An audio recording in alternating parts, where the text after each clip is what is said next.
This is tails. What's your call? Call is tails. It's tails, you won the toss.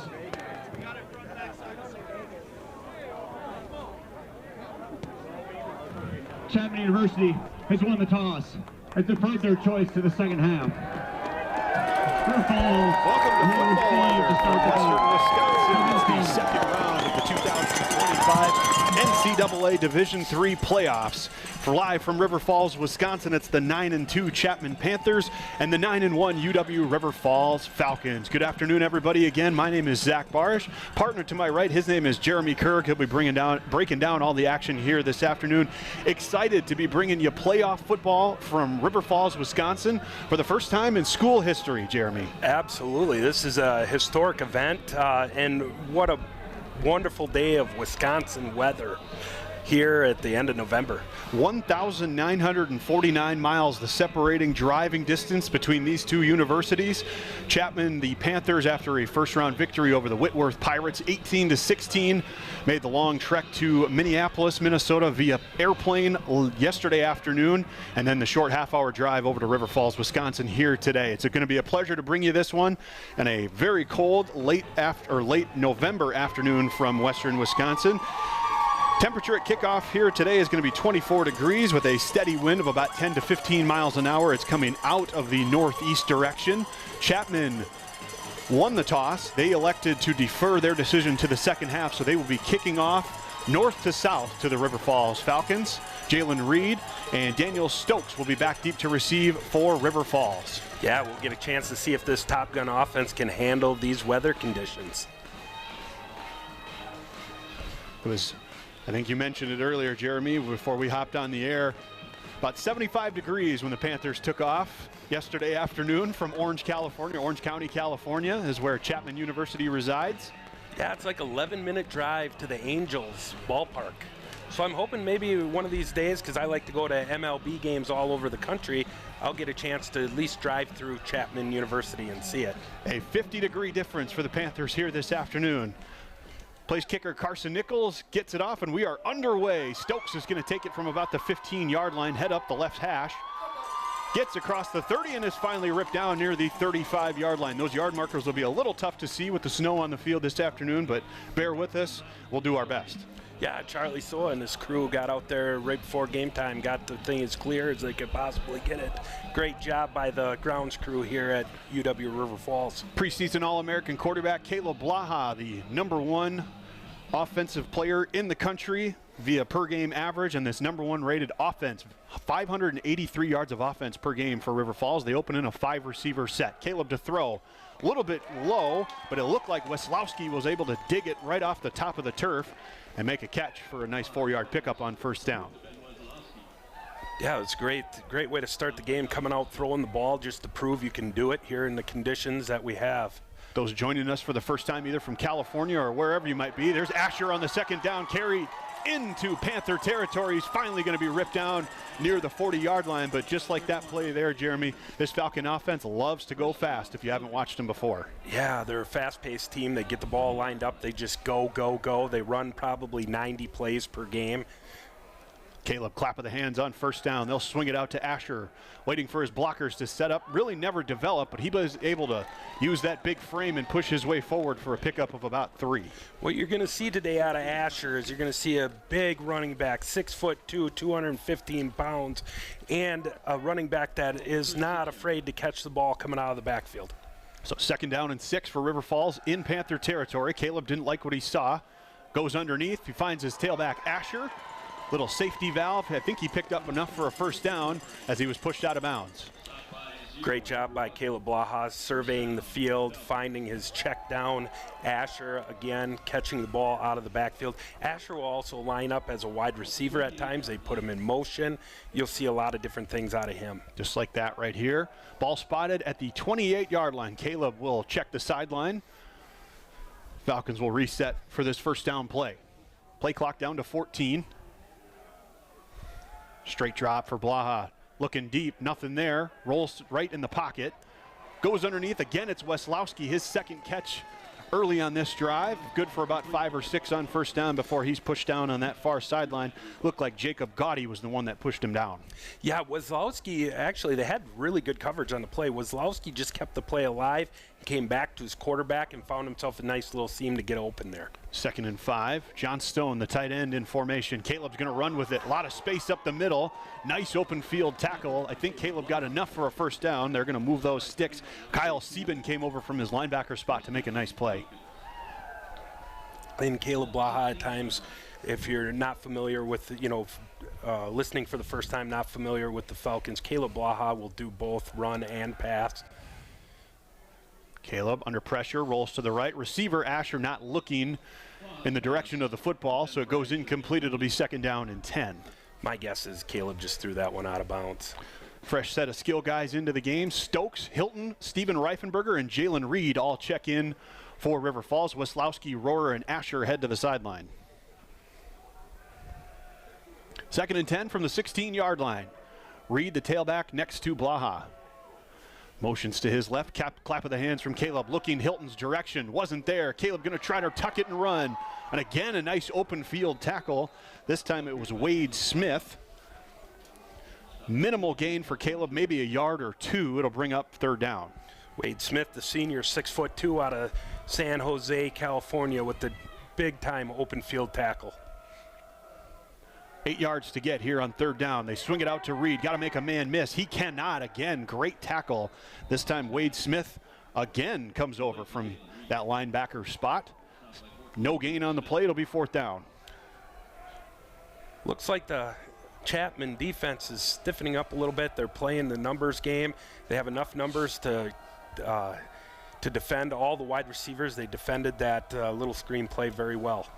Falcons into the wind on 4th down and 8. Caleb by himself in the backfield, looking over the middle.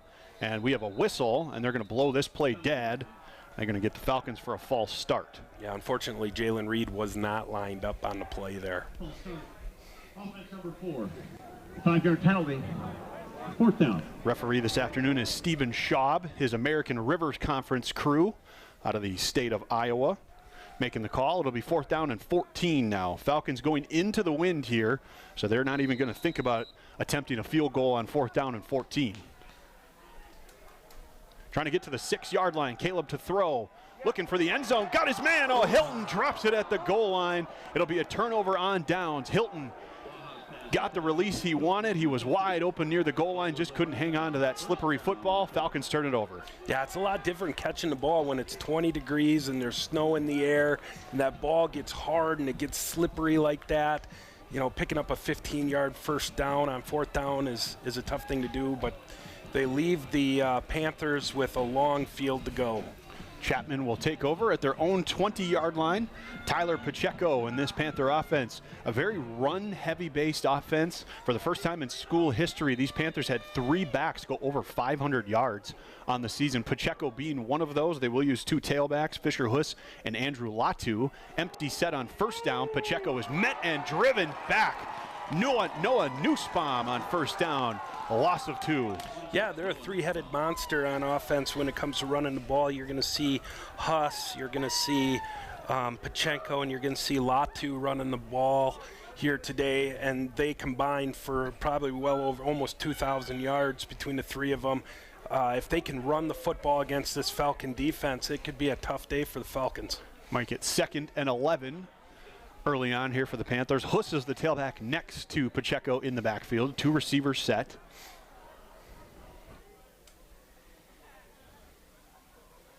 Straight drop for Pacheco, looking Falcons sideline, got his man underneath. Minimal gain, and there's a flag down after he made the catch. It'll be a pickup of about 5 for the moment, but I think Cash Henja may have pushed off. Yeah, I thought they were going to get him for offensive pass interference there. He did push off on Trent Cherry, who was in coverage and able to get himself open that way. Unfortunately, that's against the rules.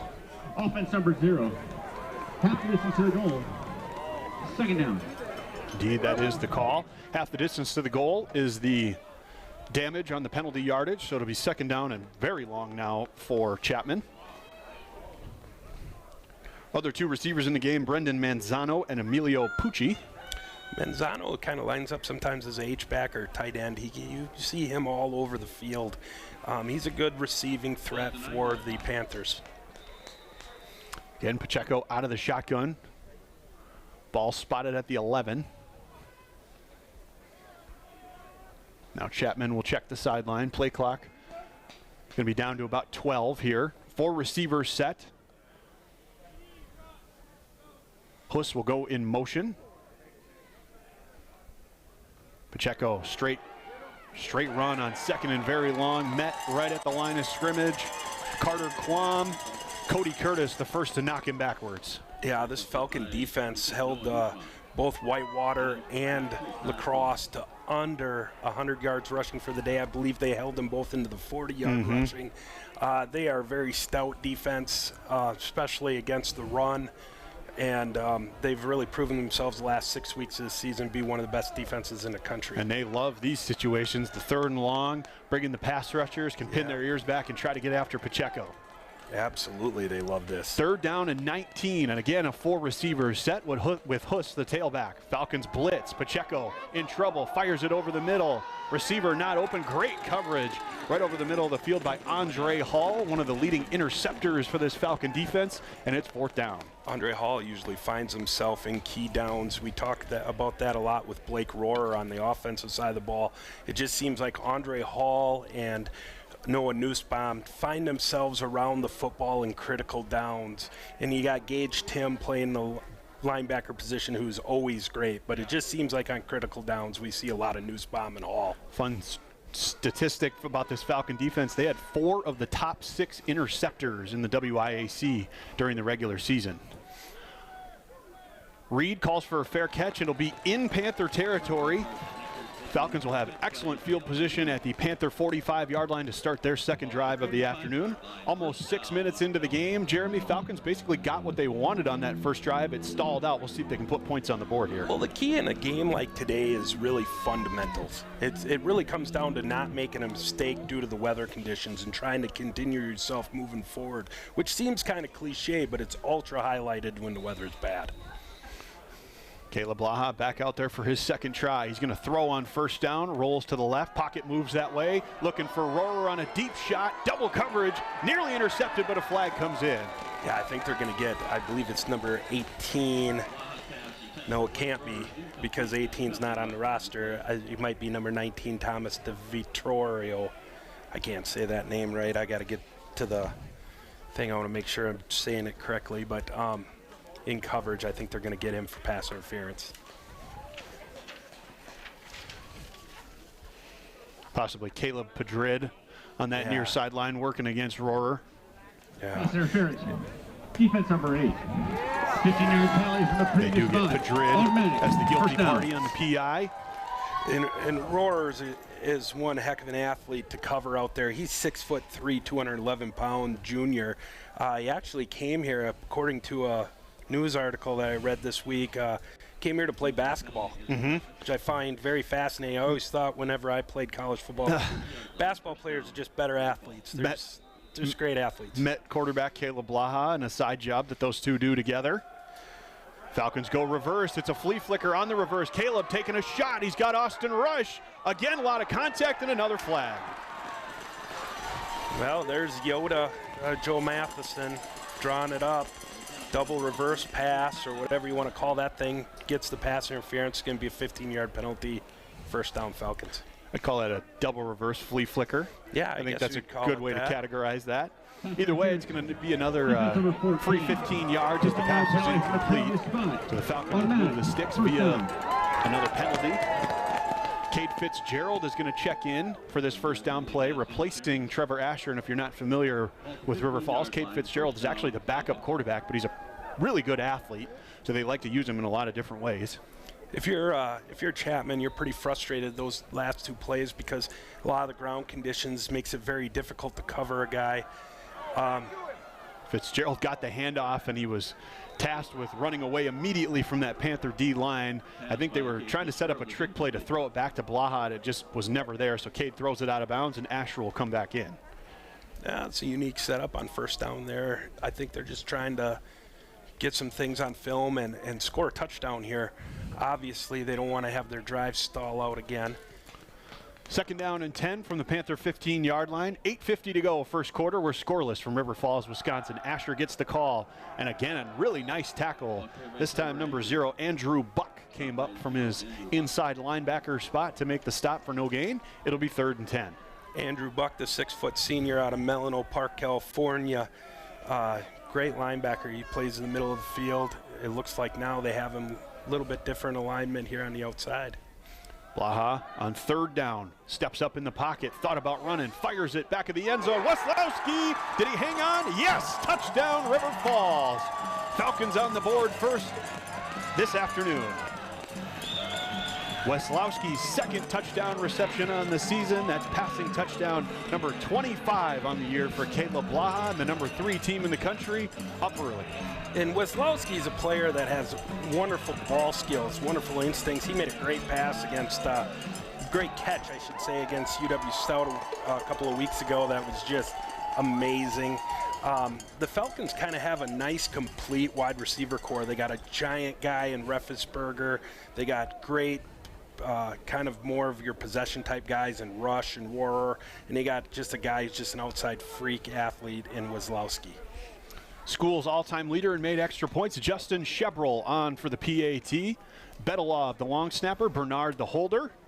Snap is good, kick is on its way, and it is through. Shebrel stays perfect on extra points in 2025, and the River Falls Falcons lead the Chapman Panthers by a score of 7-0. I tell you what, kicking an extra point in this field conditions, the ball was snapped a little bit high. The fact that he was able to get that ball through, that's a great job by Justin Shebrel. Falcons will kick off for the first time here this afternoon. Snow is going to remain steady, it looks like, at least from the forecast here throughout the duration of this one. Wind will unfortunately also remain, so teams will have to deal with that pretty much all afternoon. Again, about 25 degrees at kickoff with a steady wind out of the north-northeast from 10 to 15 miles an hour. Yeah, out in the Falcon is proving not much of a factor for the Falcon offense thus far. Well, it looks like out in the parking lot, a few of the fans got their ice houses out and they brought them here to the game. That's coming up here soon. With this cold weather, we'll be ice fishing. As you do in the Midwest. Absolutely. You folks from Southern California, it is true. We drill holes in the ice in order to catch fish. So if you want to know more about ice fishing, you can look it up on Google. Don't watch I would recommend not watching the Three Stooges version of ice fishing. Right. I don't know if that's going to give you quite the accurate gauge that you're looking for. Oh, just watch the movie Grumpy Old Men. There you go. That's way better. Wabasha, Minnesota, Yep. right down the road. That's right. Sure is. Absolutely. Walter Matthau. Some may be familiar. Jack Lemmon. Shebrel on the kickoff. It's a low spiraling kick and a bounce near the 35-yard line. This should be good field position for Chapman. One of the up men brings it out across the 35, and he's pushed and wrestled down at about the 36. So best starting position of the day for the Panthers, and we'll see this Falcon offense back out there. Or defense, excuse me. Yeah, the defensive front for the Falcons is obviously off to a great start in this game, and you look at some of they're just big. And there ain't really a way to put it, and you got a good pass rusher in Jack Olson. And this, not to confuse it either, this Chapman offensive line does have some size, and actually their right tackle, Zach Miller, 6'7", 295. He's a Division I transfer from Washington State, doing his graduate school at Chapman University. So they do have some bigger bodies on that offensive line. They're going to go Wildcat here on first down. Huss is going to be the ball carrier on the direct snap. Probably their best run so far. He picks up about 5 out to the 41-yard line or so. Bring up a second and manageable now for Chapman. Gage Tim, the leading tackler for River Falls, the first to meet him. Gage Tim, I believe, was the defensive player of the year in the WIAC. Yeah, Falcons darn near swept the postseason awards for the WIAC this year. Matt Walker, Coach of the Year. Joe Matheson, Assistant Coach of the Year. Caleb Blaha, Offensive Player of the Year. And Gage Tim, Defensive Player of the Year. Pacheco throwing on second down. Got an open target into Falcon territory. That's Emilio Pucci making the catch, crossing the 45-yard line and being pushed out of bounds by Trent Cherry.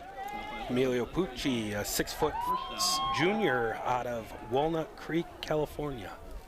Nice looking play action play by Chapman. Finally a little rhythm for this Panther offense, operating in Falcon territory for the first time. Yeah, covering people on this slippery, snowy surface is going to be a difficult task for both teams' defensive backs all day long. Formational shift for Chapman right before the snap. Latu, the tailback. Here comes the blitz. Pacheco in trouble. Oh, nearly intercepted right at the line of scrimmage. That was Andre Hall who got his hands on it. Nussbaum was the one applying pressure. It'll be second down. And we just talked about this in the last drive. Look who shows up on a critical down when it's 1st and 10 and they're bringing the blitz.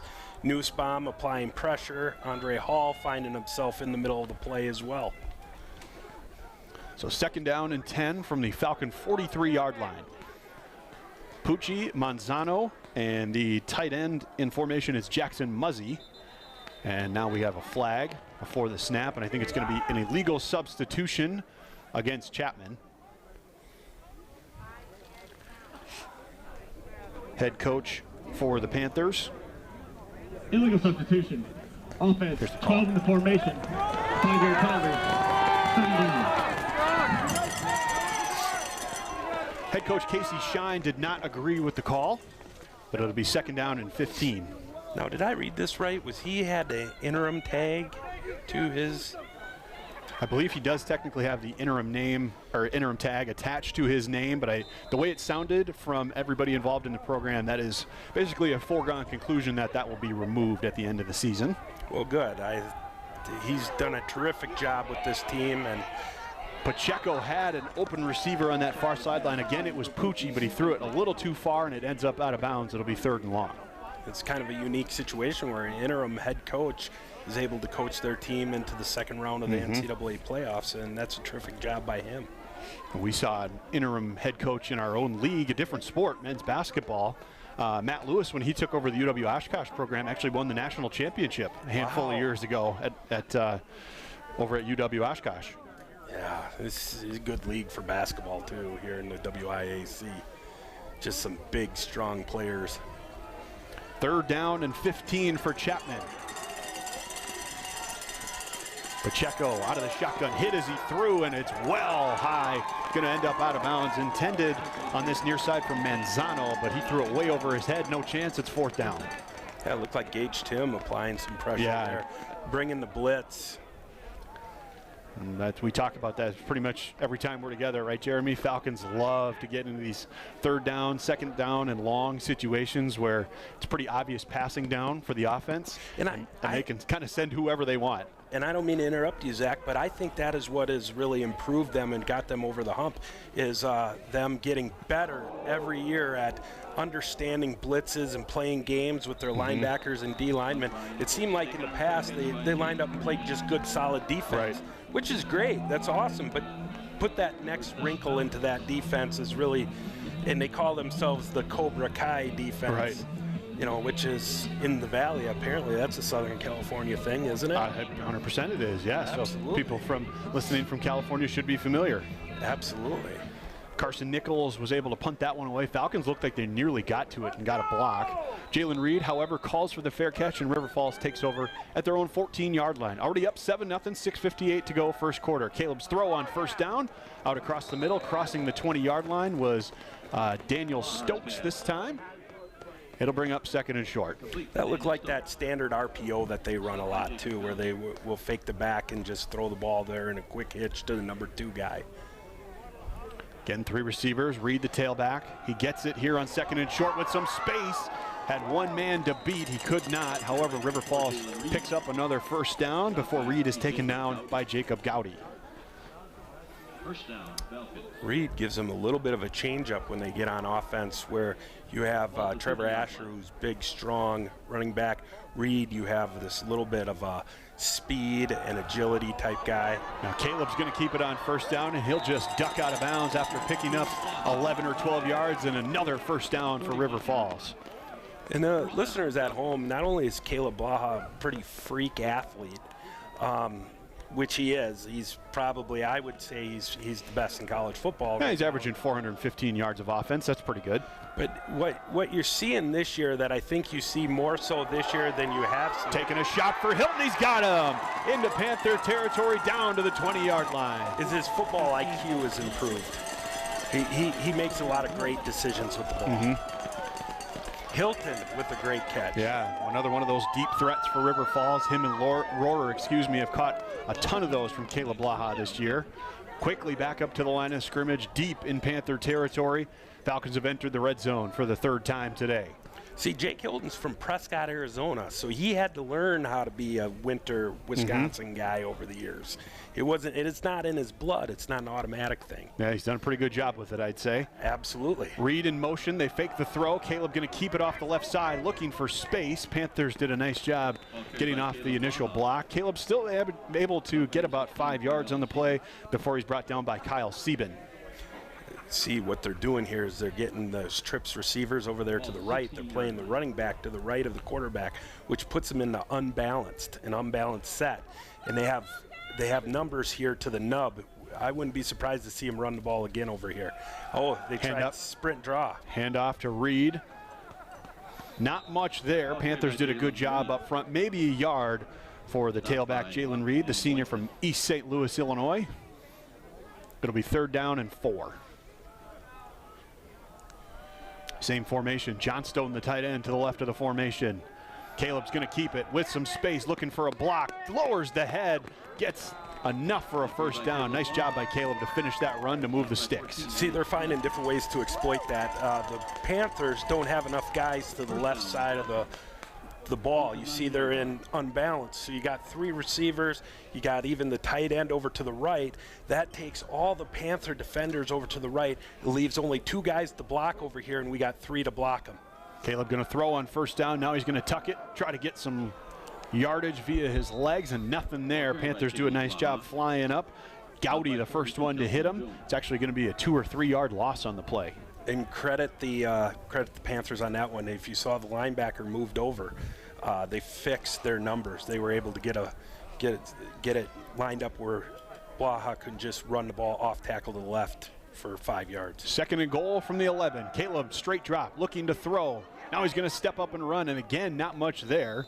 Panthers had a spy on Caleb that time, able to dive ahead for maybe what he lost on the last play. So it'll be 3rd and goal from about the 9. This is 4-down territory. I don't think you want to kick a field goal unless you're, I suppose, if you're at like an extra point distance. And Chebro's a solid kicker, but I think you're thinking we got to score a touchdown here. Reed in motion. Caleb to throw. Rolling to the left, looking back corner of the end zone, wide open. Touchdown, Steven Reifenberger. 2nd throw of the day for Caleb Blaha. Falcons up 2 scores. And interesting about that, it's a bootleg here to the left, and you got the running back coming to the left. You have all the receivers going from right to left, and you got Reifensberger finding himself going from left to right. It's a crossing route. He ends up getting through the coverage, ends up wide open.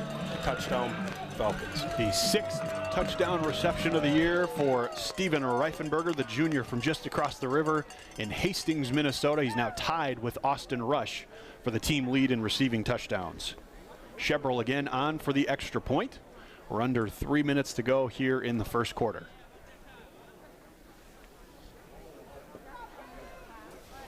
Snap from Betelov is better this time, and that one is straight down the middle. Extra point is good. It is 14-0. River Falls on top of the Chapman Panthers, the number 3 team in the country, proving their worth so far, Jeremy. Absolutely. They're moving the ball, both throwing and running the ball, finding ways to get numbers on using unbalanced formations. Looks like Justin Chebroll on that extra point did a good job of cleaning off his, raking his position just like a baseball player would do so he can get good footing. Things are going very well right now for the Falcons, the number 3 ranked team in the country. But let's see what this Panther team can do. A week ago, they were able to find some action in kind of that 2nd and 3rd quarter time where they were able to run the football. They still have 2 great backs. There's a lot of time left in this game. It's only 14-0, and they have moved the ball at times here. Yeah, excellent running team in the Chapman Panthers. I would expect them to not deviate from the game plan. Certainly not at this point. We're still in the first quarter. Chevrolet's got it teed up. Snow continuing to fall here in River Falls, Wisconsin. It's going to make it tough to see the yardage markers and the hashes here throughout the afternoon. A lot of snowballs. There's a low spiraling kick again from Chevrolet, taken by one of the up men. Latu gets his way across the 35. Now continues to push the pile forward and gets to about the 40-yard line. So again, good field position for Chapman to start after the low spiraling kick again from Chevrolet. Chapman set up for their fourth possession. We'll see what they can do to kind of get some momentum going, particularly in the run game. They could find a weak spot here, get themselves a couple first downs, just keep the Falcon offense off the field. That's what they got to be thinking. We got to tie together a few first downs. Chapman 1st and 10 from their own 40. Pacheco, handoff to Huss off the right side. Little bit of space. Ducks the first tackle from Gage Tim, crosses midfield, and is now hit and driven out of bounds by Nussbaum. But an excellent run of about 15 or 16 yards by Fisher Huss has the Panthers again in Falcon territory. Yeah, and they can pop a big one here. And I like what they're doing here. They got the two receivers over there to the left. And the tight end is actually over to the left as well. They have an unbalanced set here too, and they're trying to get the Falcons rock in that direction so they can run back here to what we call the nub. Manzano, the motion man. They fake the handoff to Huss. Here comes Nussbaum. Pacheco gets away from it. Now he's got to step up and run. Able to fight his way forward for a good pickup of about 5 yards. Excellent job by Pacheco. He's showing off a little bit of that athletic ability here in the snow to make it 2nd and 5. So difficult. You see Olsen running after him. And so those big boys, they get going fast, and on this slippery surface, he just could not slow down and gather himself and make a tackle on Pacheco. Panthers look to the sideline for their play on 2nd down and 5. Play clock down to 10. Low snap. Pacheco handles it nicely, looking to throw all the time in the world. Now he's got to escape. Here comes Cody Curtis bearing down. Fires it towards the end zone. Nearly an acrobatic catch, and then almost picked off. It's going to fall harmlessly to the turf after a couple of bounces. Intended target was Cash Henjum, but excellent coverage by Trent Cherry. Yeah, I thought Cash was going to come up with that catch. Did a great job getting his hands on it. And the ball, unfortunately, being in this cold weather, the ball doesn't stick to the gloves like it does when it's warm. Your gloves, that plastic heathing on those gloves gets really cold. It makes it really difficult to catch the ball. And then sometimes that ball gets slippery. 3rd down and 5, trying to get to the Falcon 33-yard line. Again, Wildcat, straight snap to Huss, met right away, bounced off the initial hit, pushes the pile forward. They're still going to be a couple of yards shy of the marker. It'll be 4th down. Yeah, they're going to go for it here. It makes no sense to punt the ball right here. Great job getting into Wildcat, getting Huss the ball, and you see his strength as they push forward. Wind is out of the north, although it's a little bit of a crosswind, so I don't know how much they trust their field goal kicker, Carson Nichols, who is also their punter. 4th down and 3. Trying to get the Falcons to jump on the hard count. Play clock down to 10. They look to the sideline. 3 receivers in the set, all to the near side.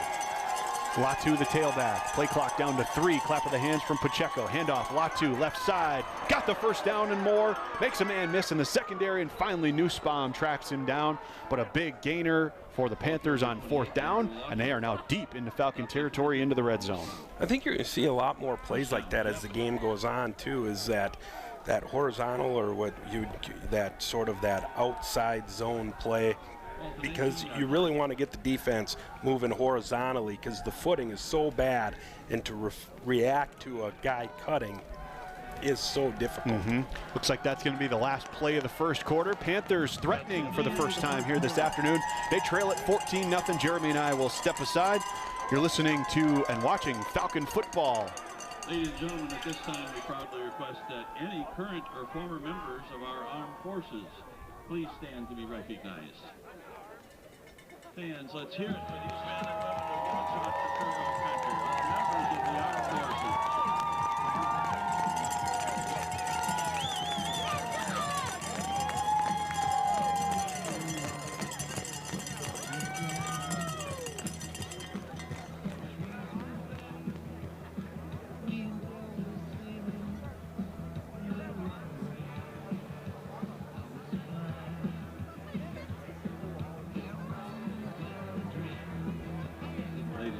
Did you know that more than 50,000 student athletes compete in NCAA championships at more than 800 sites across the country each year?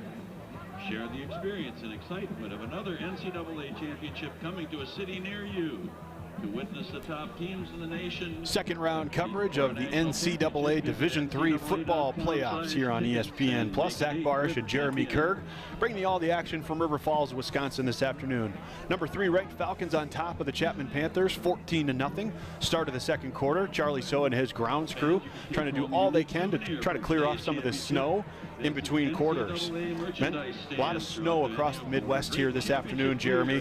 A bunch of games being played either in snow or in snowy conditions. I know just across the river, Bethel College was hosting Coe. That one's 14-0 in the first quarter. Alma traveling to UW-Platteville. The visiting Alma Scots on top of the Platteville Pioneers 7-3 early in the second quarter. Wheaton traveling to Wartburg. That one is evened up at 7 apiece with 3:34 to go in the first quarter.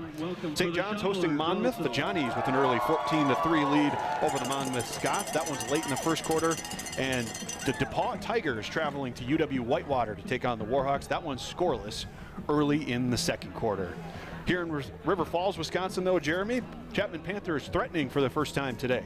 Yeah, they're starting to get the ball going on the ground like they do. That's what they do, and that's what they're going to want to do. They're moving the ball here in this drive. They're eating up some of the time off the clock. They're keeping the Falcon offense off the field. Almost set for football to begin the second quarter. Pacheco and his tailbacks checking their footing as the Falcon grounds crew doing their best to at least uncover the numbers and the yard markers on the far side of the field. So we're waiting for them to kind of clear out before we get going here in this second quarter.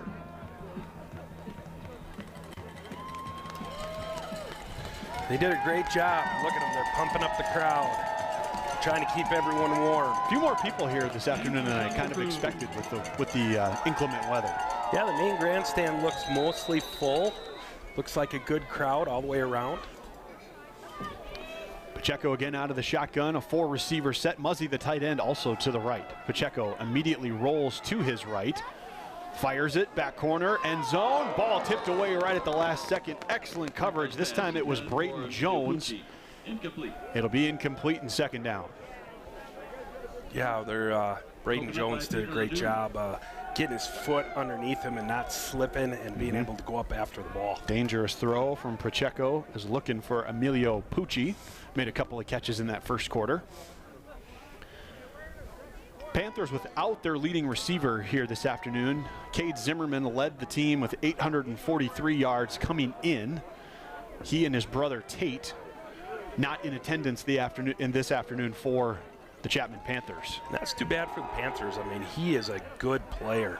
Last week he had a number of catches, 2 big touchdown catches. He's comparable to the Falcons' Weslowski. Just a great ball skills guy. Pacheco on the QB keeper on second down, able to dive ahead for about 4 yards. It'll be 3rd and 6. Well, at the 17-yard line. Ball spotted at the 17. Latu is the tailback. 2 tight ends now in the game. Muzzy and backup tight end Nate Krutwald, both to the left of the formation.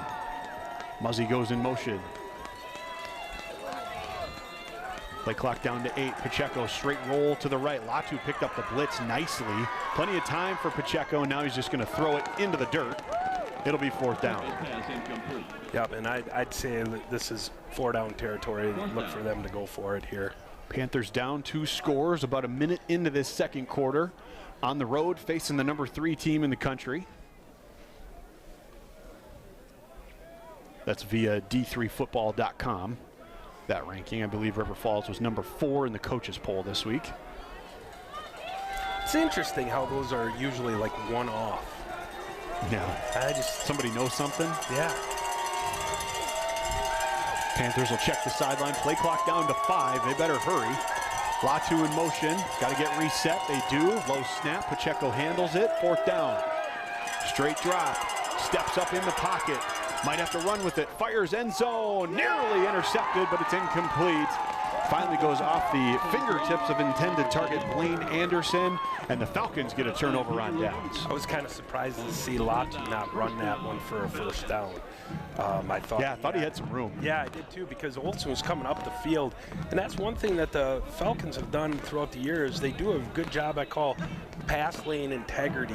They don't run the ends up the field so that the quarterback can make a move up into the pocket and then usually spill it to the right or left. They usually keep a nice, solid, what I call lane integrity. 3 receivers for the Falcon offense to start this possession. Handoff to Asher on the right side. Able to duck his way forward for a yard or 2. Not much there. Again, good penetration up front. 96, David Serrano, the first to meet Asher.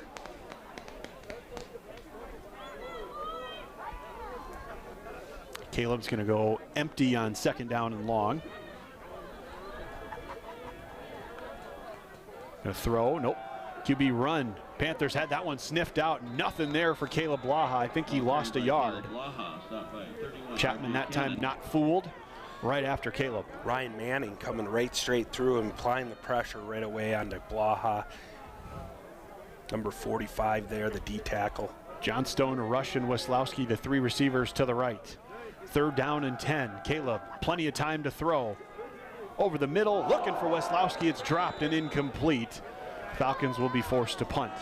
So a quick possession that time. Nice job by the Panther defense. They stand tall, trying to get the ball back for their offense. Yeah, great job. Way to be aggressive. Really getting after the run game there and selling out to that. And then they're on 3rd down, playing coverage. They had a guy in front. I thought Johnstone here near the sideline was wide open, but they had a guy underneath, so I imagine Caleb couldn't see that. So now the Falcons are punting. Freshman punter Jeffrey Freund on for the first time here this afternoon, punting with the wind at his back, 2 minutes into this 2nd quarter. Chapman with everybody up on the line of scrimmage except the return man. High snap. Took a long time to get that one away, but he does. Freund hit the ground, no flag. Returnable kick by Manzano. Oh, and he is dropped back near midfield. Weslowski on the kickoff, or on the punt coverage, way back at the 45-yard line. Excellent tackle by Ben Weslowski. Yeah, good job getting the punt off. I thought, just like you said, he's got to speed up that process, and he will. I believe he's a number 30 here for the Falcons. Freud is a freshman from Juneau, Wisconsin, it looks like. We've said it most of the year is that process needs to speed up, but good punt nonetheless. Falcon defense back on the field, up 2 scores. Pacheco and this Panther offense, they've moved the ball the last couple of drives, just haven't been able to put any points on the board. Not much going on 1st down. Always able to get out of the initial pile. Huss bouncing off tackles right at the point of contact, and he's able to duck ahead and go out of bounds for a gain of 7. What a run by Fisher Huss. Yeah, that guy's got a motor. He can move. I thought a week ago, too, he was getting tough yards against Whitworth. Probably led to them winning that ball game 16-18. Really handled himself well. Junior tailback from Fullerton, California. 2nd and short. Falcons look like they're going to bring some pressure. Play clock was down to 0. Please reset the play clock to 25 seconds. So they blow it dead. Somebody forgot to reset it, so they'll reset that to 25.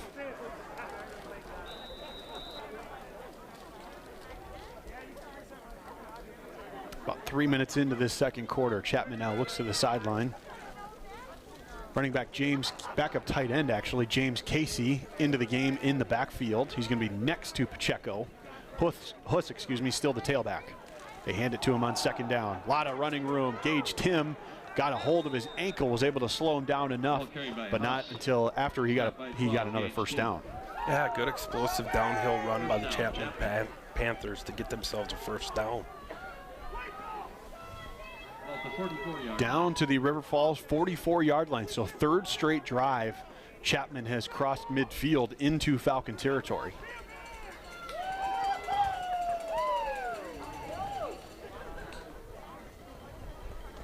Two receivers on first down. We're going to stick with the run game. Pacheco this time off the fake, able to maneuver his way forward near the first down marker, and I think he's just going to be a little bit short into that Falcons secondary. Susner came up from his safety spot to bring him down. Yeah, nice little read option play there. Trying to get some things going on the ground. So second and less than a yard from the River Falls 34. Latu with Pacheco, Manzano in motion. They hand it to Latu. Nope, it's an option pitch from Pacheco. Manzano, a lot of space, far sideline. He's hit and driven out of bounds, but another 10 or 11 yard pickup. Yeah, that's a great play by Pacheco. And finally, Peter Ledoux is able to knock him down. And that's a great job by the Chapman Panthers. That's something I haven't seen on film that they do very often. It's a triple option play, just pretty standard. It's the modern day wishbone triple option zone read option play. Pacheco runs it very well. Again, inside the red zone, down to the 20-yard line, go the Panthers for the third straight series. Handoff, Latu right side, a little bit of space, bounces off Nussbaum, but Noah's able to hang on and drag him down. Again, a pickup of about 5 on first down. Chapman doing an excellent job on these first down runs. Yeah, they're confusing the Falcon front and the defense of the Falcons with sort of their read option looks, really getting guys kind of out of position. Casey comes back on, Pucci exits. Henjum and Manzano are the two receivers. Latu the tailback, so again they'll have three backs in the backfield. One to each side of Pacheco. Second down and 5. Again, a little bit of misdirection. Pacheco kept it, and he's slung down by Gage Tim. Maybe a gain of a yard on the play. It'll bring up third down. Excellent tackle from Gage Tim. A great job by the Falcon front. They closing on the they were closing the front, so you look at the right defensive end. I couldn't see who it was at the time, but they were closing on the fullback or the tailback, and then allowed Gage Tim to scrape right to quarterback. Third down and 4 for Chapman. Went with the hard count. Now they'll check the sideline. Play clock to 10. Again, it's Casey and Latu in the backfield with Pacheco. They hand it to Latu. He gets to the outside with some space, enough for a first down, and he ducks out of bounds inside the 10-yard line. It'll be first and goal for Chapman. Nice looking play. Yeah, he gets himself a first down. Nice little bounce back. You see how he kind of cut that to the outside. That's what both these backs can do, both Latu and House. Both have very, very, very good running back instincts. So they spot it at the 9-yard line. Same setup, same formation it looks like here for Chapman.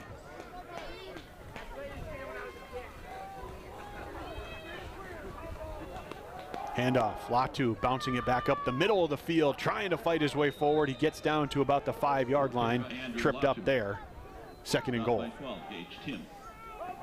Just getting what they want on these first down plays this drive, Jeremy. Well, what they've done is they put a fullback in the game, and they've been able to play the game very downhill. It's honestly, it's a lot different than what the Falcons are used to and what a lot of college football is, and given the weather conditions and let's face it, if you're Chapman, you're a little bit outmatched athlete to athlete, so you got to do something that's just a little bit different. Latu on second and goal. This time, nothing there. He's hit and driven backwards right at the line of scrimmage. Connor McKenzie and a host of Falcon defenders to bring up third down. And so they're doing a good job. The other thing they're doing on this drive that we're not, that the people at home probably aren't seeing is they're eating up a lot of time. So for every second that they're on the field with their offense is a second that Caleb Blaha is not on the field. It's third down. Third down and goal from the 5-yard line. This time they'll shift the formation to a 3-receiver set. Lone tailback with Pacheco. It's Gonna run, waiting patiently for blocks to develop. Cody Curtis came all the way down the line of scrimmage from the backside of the play to make the tackle and force a 4th down. It's a great run, though, by Pachenko to set that up, to allow his blockers to keep moving. And then with the tailback making that, you know, kind of coming in like a wheel route type situation, it really softens that edge. That was actually, correction, that was actually Carter Quam who came from the backside to make the play. 4th down and goal for Chapman, down 14-0.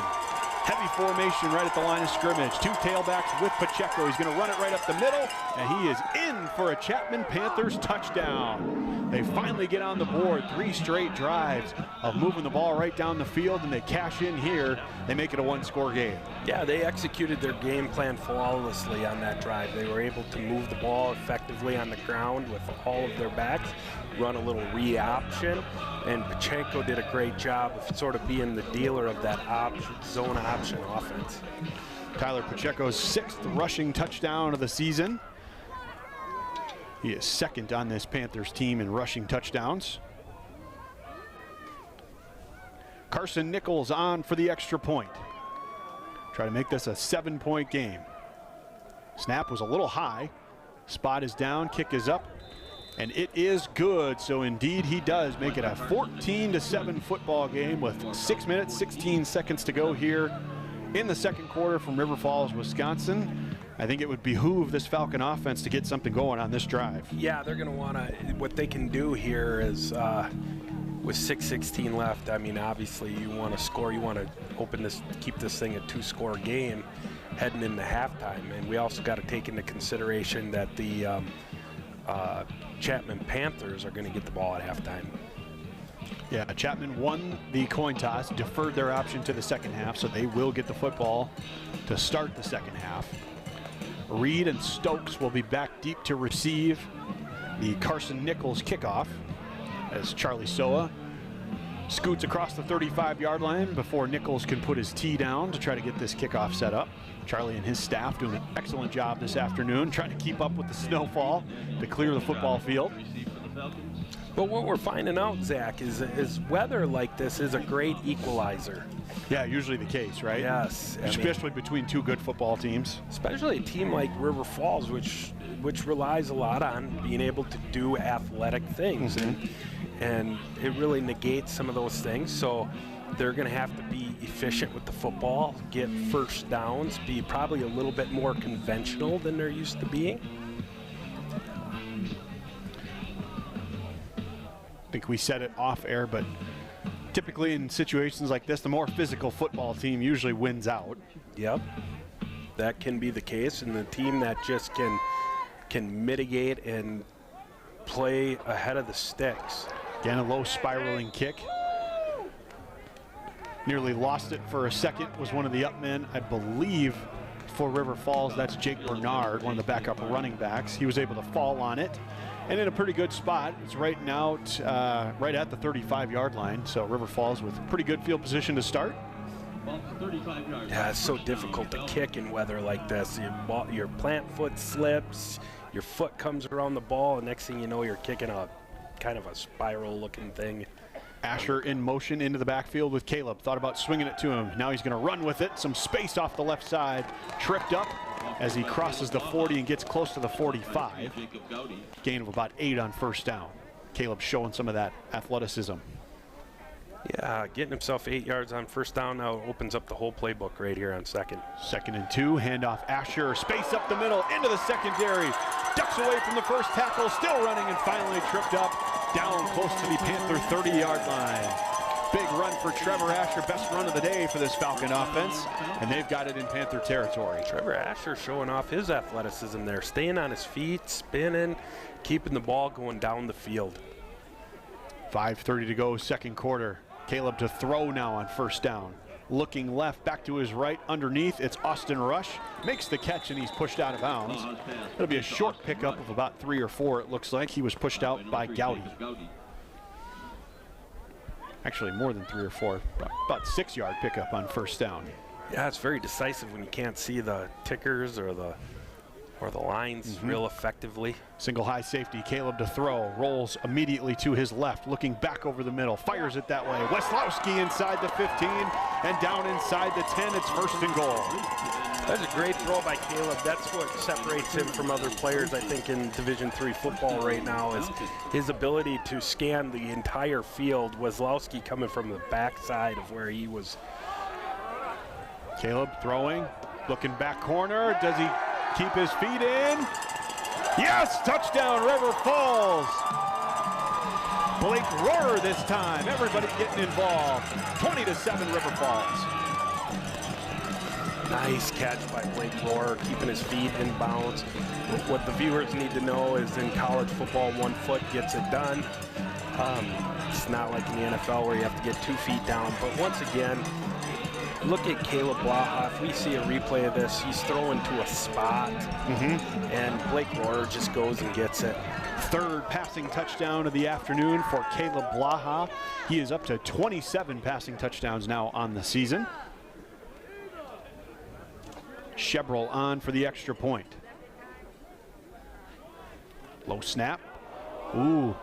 Don't know if he got it. No, he did not. That low snap kind of threw off the timing. So the extra point is no good from Justin Shebrel, his first miss of the season on an extra point. So it remains a 13-point game, 20-7. But that drive, Jeremy, is exactly what the doctor ordered. Absolutely. They needed to put something together like that. Kind of a no-doubter drive where they just showed off their athleticism.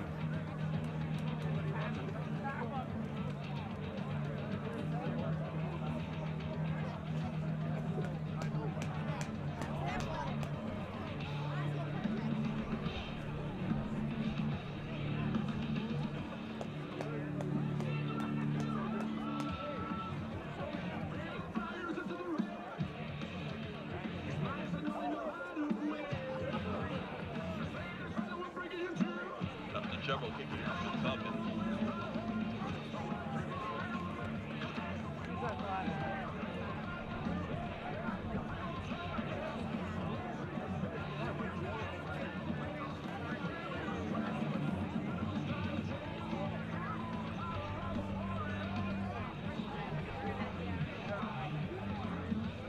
Difficult thing to do because they're running the ball with a fullback and they're coming right downhill. They ended up running ISO. They're also doing things formation-wise that's causing Falcons some problems now too, with unbalanced formations and some read option. And when you run read option, there's a guy there you don't have to block. So there's a lot of good things that they're doing.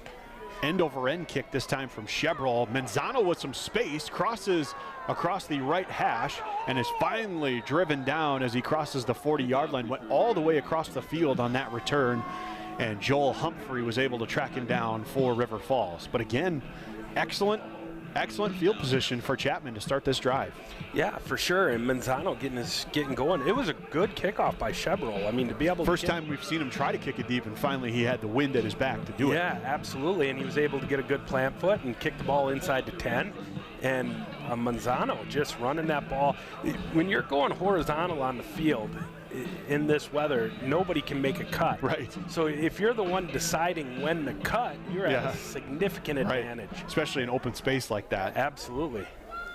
Ball spotted at their own 42-yard line to start this drive. Methodical from the Panthers on their last series, punching it in for 7 points for the first time on the afternoon. Huss gets the carry on first down, pushing his way towards Noah Nussbaum, and he's going to be driven down after a pickup of maybe 2 or 3. It'll be 2nd down and 7. So you expect this next one to be something a little bit more to the sideline. Get them, what I like to call, get the defense rocking left and right. Then you come back at them downhill again. I don't expect the Panthers to throw unless they absolutely have to. It's a miserable thing to throw the football today. I don't expect them to. They're going to try to get things done with formations, blocking, downhill running, as they did on the previous drive. Manzano in formation, 3 men in the backfield. Again, they go with that option play. Pacheco is going to be hit.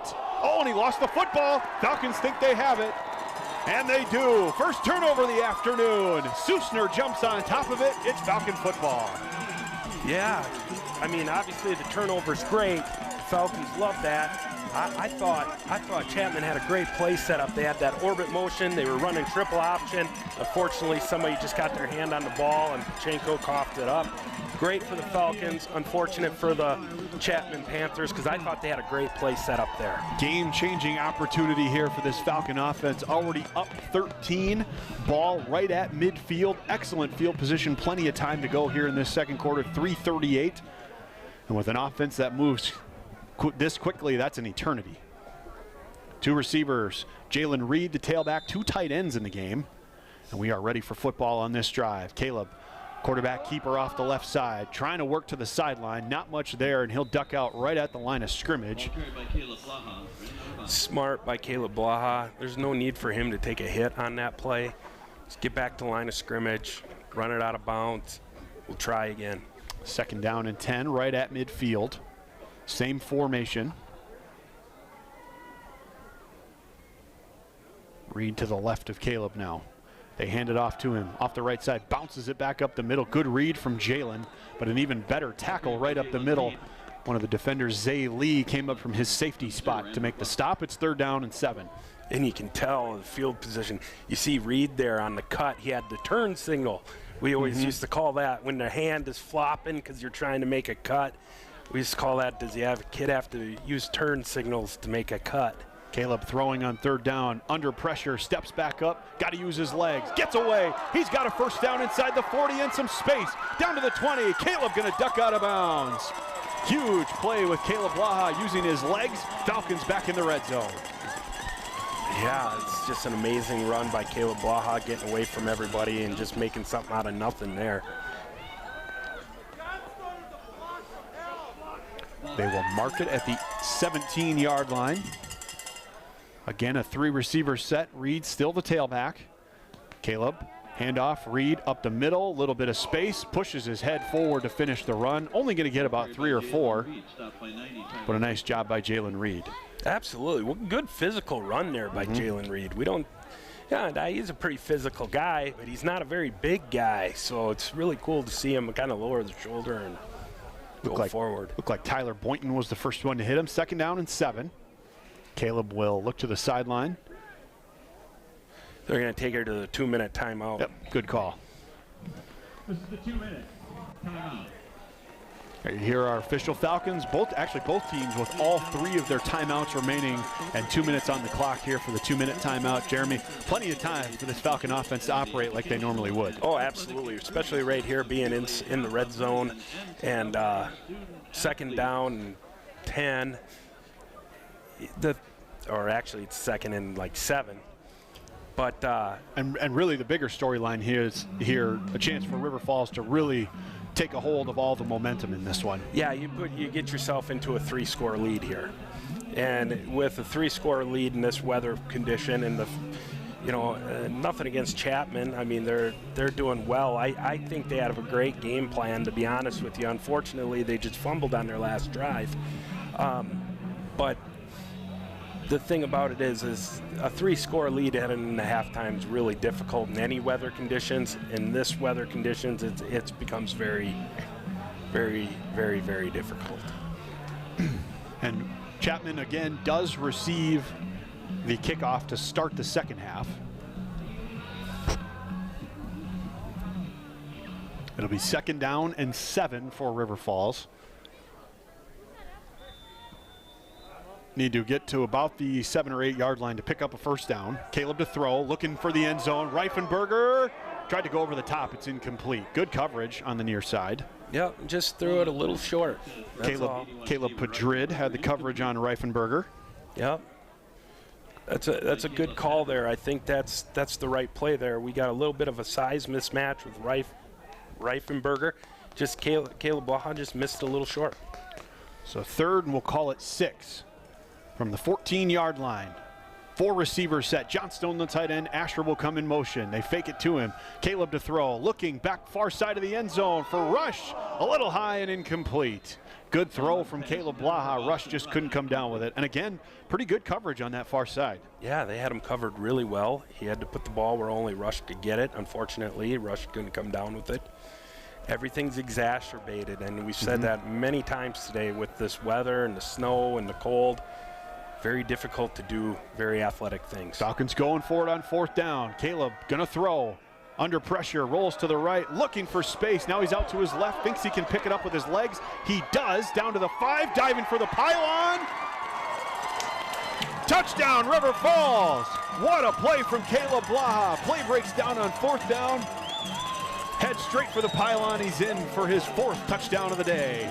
I'm just going to say this. We're watching the best player in Division III football. That's my opinion. I don't know if that, I'm trying to be, neutral, but just observation, objectively speaking. I will say it's a little tough to be neutral when he makes a play like that. Yeah, I'm trying to be completely neutral, but Chapman, you guys are great. You're awesome. Southern California is an awesome place, but Caleb Blaha is the best player in Division III football. Again, Chevrolet on for the extra point, trying to make this an even 20-point lead for River Falls. 1:36 to go in this first half. This time a much better operation. That one is up and through, and it is 27-7. River Falls on top of the visiting Chapman Panthers with, again, 1:36 to go here before halftime. We'll see. I'm interested to see how Chapman plays this one, Jeremy. Down 3 scores, and they get the football, to start the second half. The truth is it's very difficult to say because going against the wind too. Yeah, you're going to have the ball in the second half. You're 1:36 now to go. I would say with 3 timeouts. 3 timeouts. You give this one a chance because you're going to get great field position off the kickoff. I'm going to call that right now. So I would say be aggressive, and if you score a touchdown, you get a chance to double them up and cut that lead down to 1 score. Or will you be a 2-score game going into halftime getting the ball? By the way, that was Caleb Blaha's 14th rushing touchdown of the season. He's now accumulated 4 total this afternoon to go along with the 3 passing touchdowns. That gives him 41 total touchdowns on the season, Jeremy. I was going to say, does he have 100? I mean, sure feels like it sometimes. In his career, he's got to have 100, doesn't he? You would think? Oh, yeah, 100%. He's probably got 150 in his career. Right. Yeah. Holy cow. I don't think my player on Madden that I created has that many. I mean, I just don't. Chevrolet's got it teed up. He's ready to kick off. Again, an end-over-end high kick from Chevrolet, taken inside the 5-yard line by Menzano.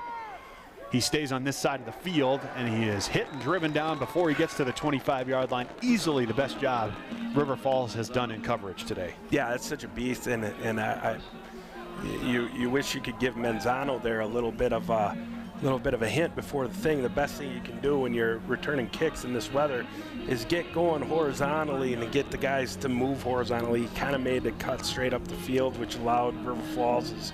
They didn't have to make an athletic move to tackle. Right. So, tough call. It comes from 40-plus years of being in Wisconsin weather. You kind of learn that over time. So 1st down and 10 for Chapman from their own 24-yard line. Handoff, Menzano on that fly sweep. Not much there. Able to duck away from the first tackle, but maybe got a yard or 2 before he's hit and driven backwards.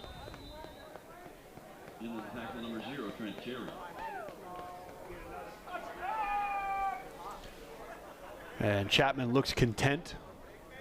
Chapman was content to let the clock run, but River Falls and head coach Matt Walker electing to use their first timeout of this first half, trying to see if they can get the football back and try to put another score on the board before halftime, Jeremy. I think that's a smart move, to be honest with you. There's still 1:23 left. And of course, with their offense being as explosive as it is, I think that's very smart. And I gotta think, I was just kind of looking at the numbers. It doesn't feel like it, but Pacheco has actually only completed 1 pass today. He's 1 for 9 for 17 yards. So I gotta think they stick to the run game, and River Falls can kind of feast on that. Absolutely. But they still can do some things in the run game that kind of make up for that lack of a pass game. In particular, they've ran a couple triple option plays. They've also ran a couple read option plays. Pacheco has carried the ball. The other type of play that I think has been very important for them is the downhill run play, which really puts a lot of pressure on that defensive front. 2nd down and 9 for Chapman from their own 26-yard line. Muzzy, the motion man. It's a 4-receiver set. Pacheco will throw. Looking over the middle, got his man. And intercepted. Braden Jones near sideline with some space. Looking for a blocker, cuts it back at the 10, and he's driven down. Second takeaway of the afternoon for River Falls. And they are set up beautifully for another score.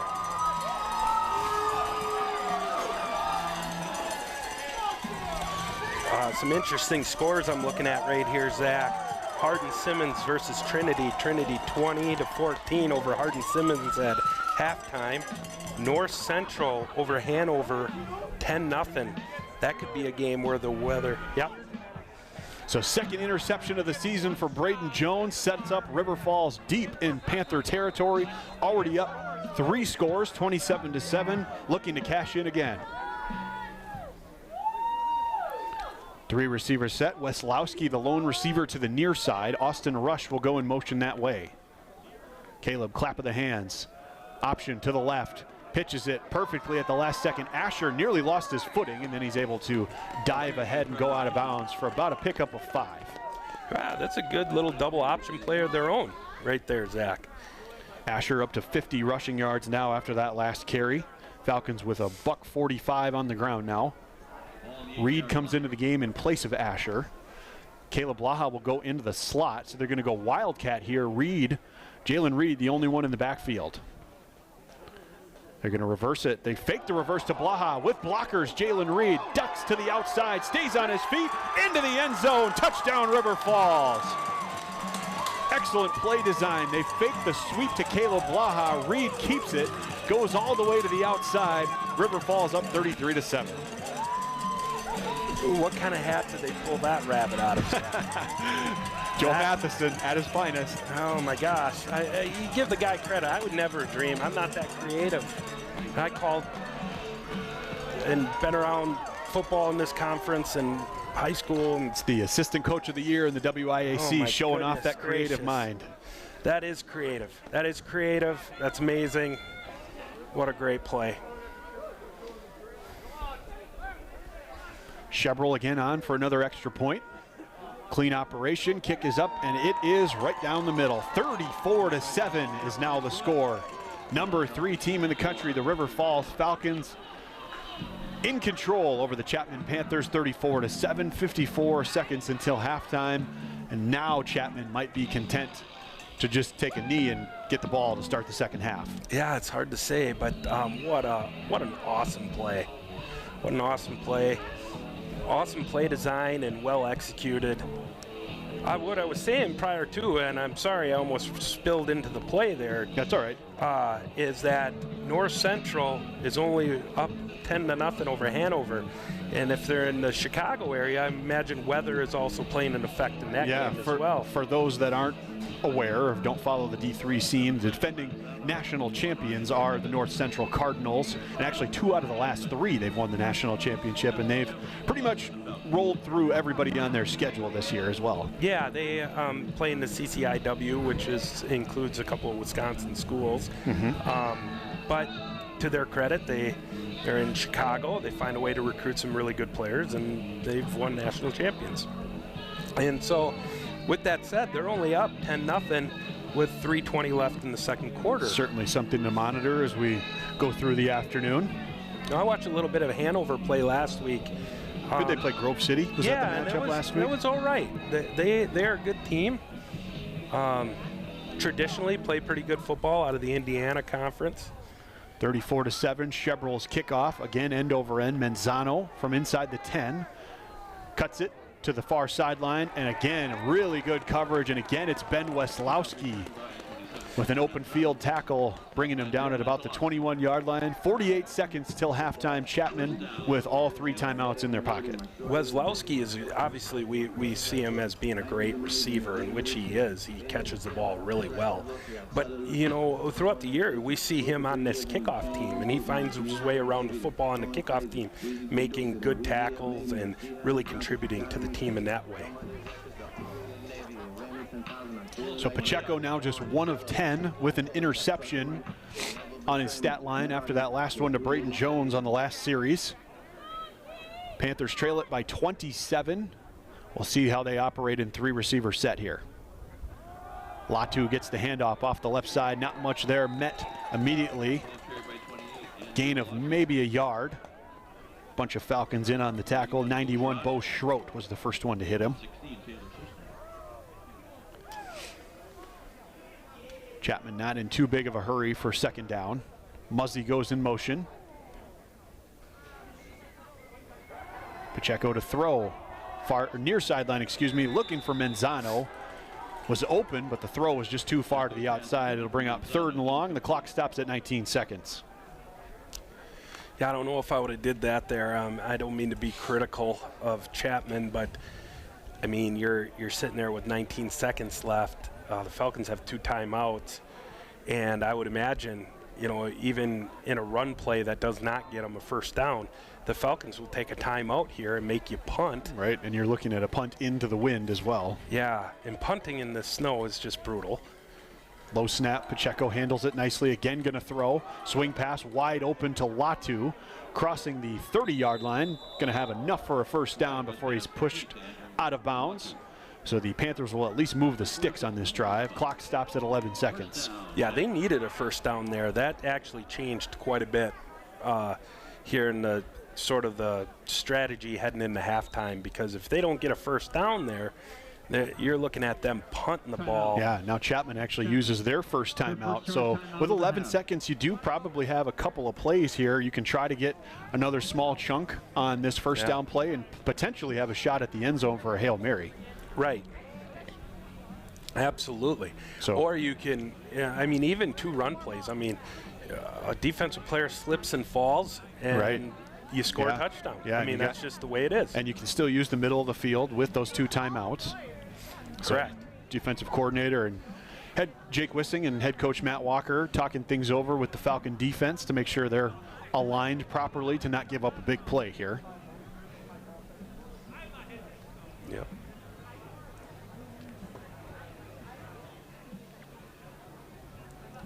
Huss back in the game as the tailback.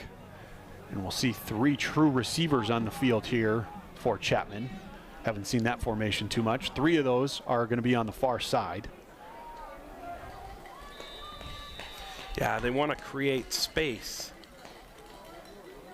Pacheco straight drop on first down. Here comes the pass rush. Gets away from it initially. Now rolling to the left.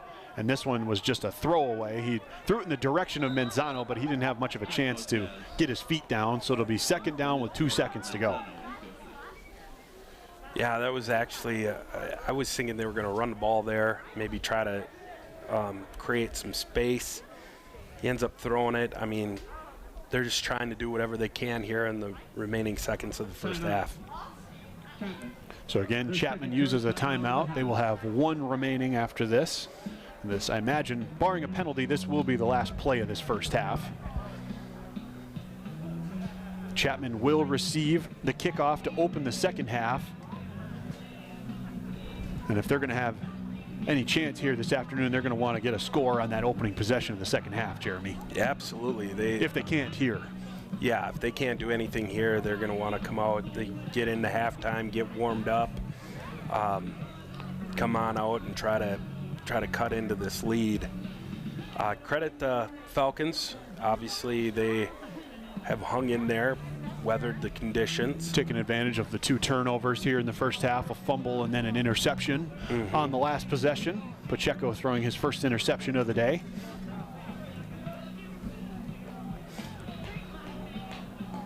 So 2 seconds remaining here, first half from River Falls, Wisconsin. Falcons with 2 deep men with their heels back in their own territory. 4 receivers set. They go with a screen play underneath. Nussbaum trying to chase it down. He can't. Still chasing it open field. Ball is loose. Finally, Susner falls on it, so it'll be the 3rd turnover of the afternoon forced by River Falls. Unfortunately, it'll be the last play of the first half. So Chapman not able to get anything going on that final series, and that's where we head into the locker room. The number 3 ranked River Falls Falcons 34, the Chapman Panthers 7. And that Top Gun offense showing off all of that ability. The number 1 rated offense in the country, 583 yards per game. The Falcons were averaging coming in They are up to about 278 yards of offense in that first half, so just about right on pace, Jeremy. Right, and it's been pleasant surprise if you're a Falcon fan that the Top Gun offense is very effective even here in these weather conditions. UW River Falls Falcons in control in their first playoff appearance since 1996 and their first conference championship by them for their first sole conference championship since 1985. River Falls doing an excellent job in that first half. We'll see if Chapman can answer. Zach Barsh and Jeremy Kerr will step aside. Falcon football on ESPN.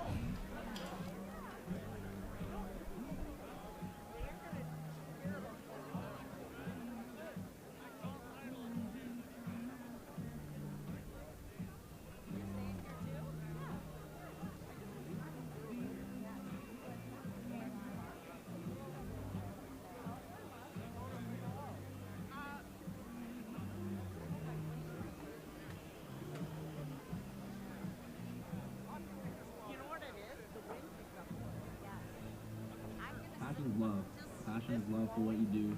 So I think when you face challenges, it comes down to how much you want it and how much you love it. Passion is what keeps you going forward. Seeing so many people that were like-minded and so hardworking in their sport and academics, being surrounded by like-minded people makes you want to be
halftime from River Falls, Wisconsin. Zach Barsh and Jeremy Kerr bringing you all the action this afternoon. Second round of the 2025 D3 football playoffs. Number 3 team in the country, the River Falls Falcons, all over the Chapman Panthers in the first half, 34-7 on the back of their All-American quarterback Caleb Blaha. 278 offensive yards for River Falls in that first half.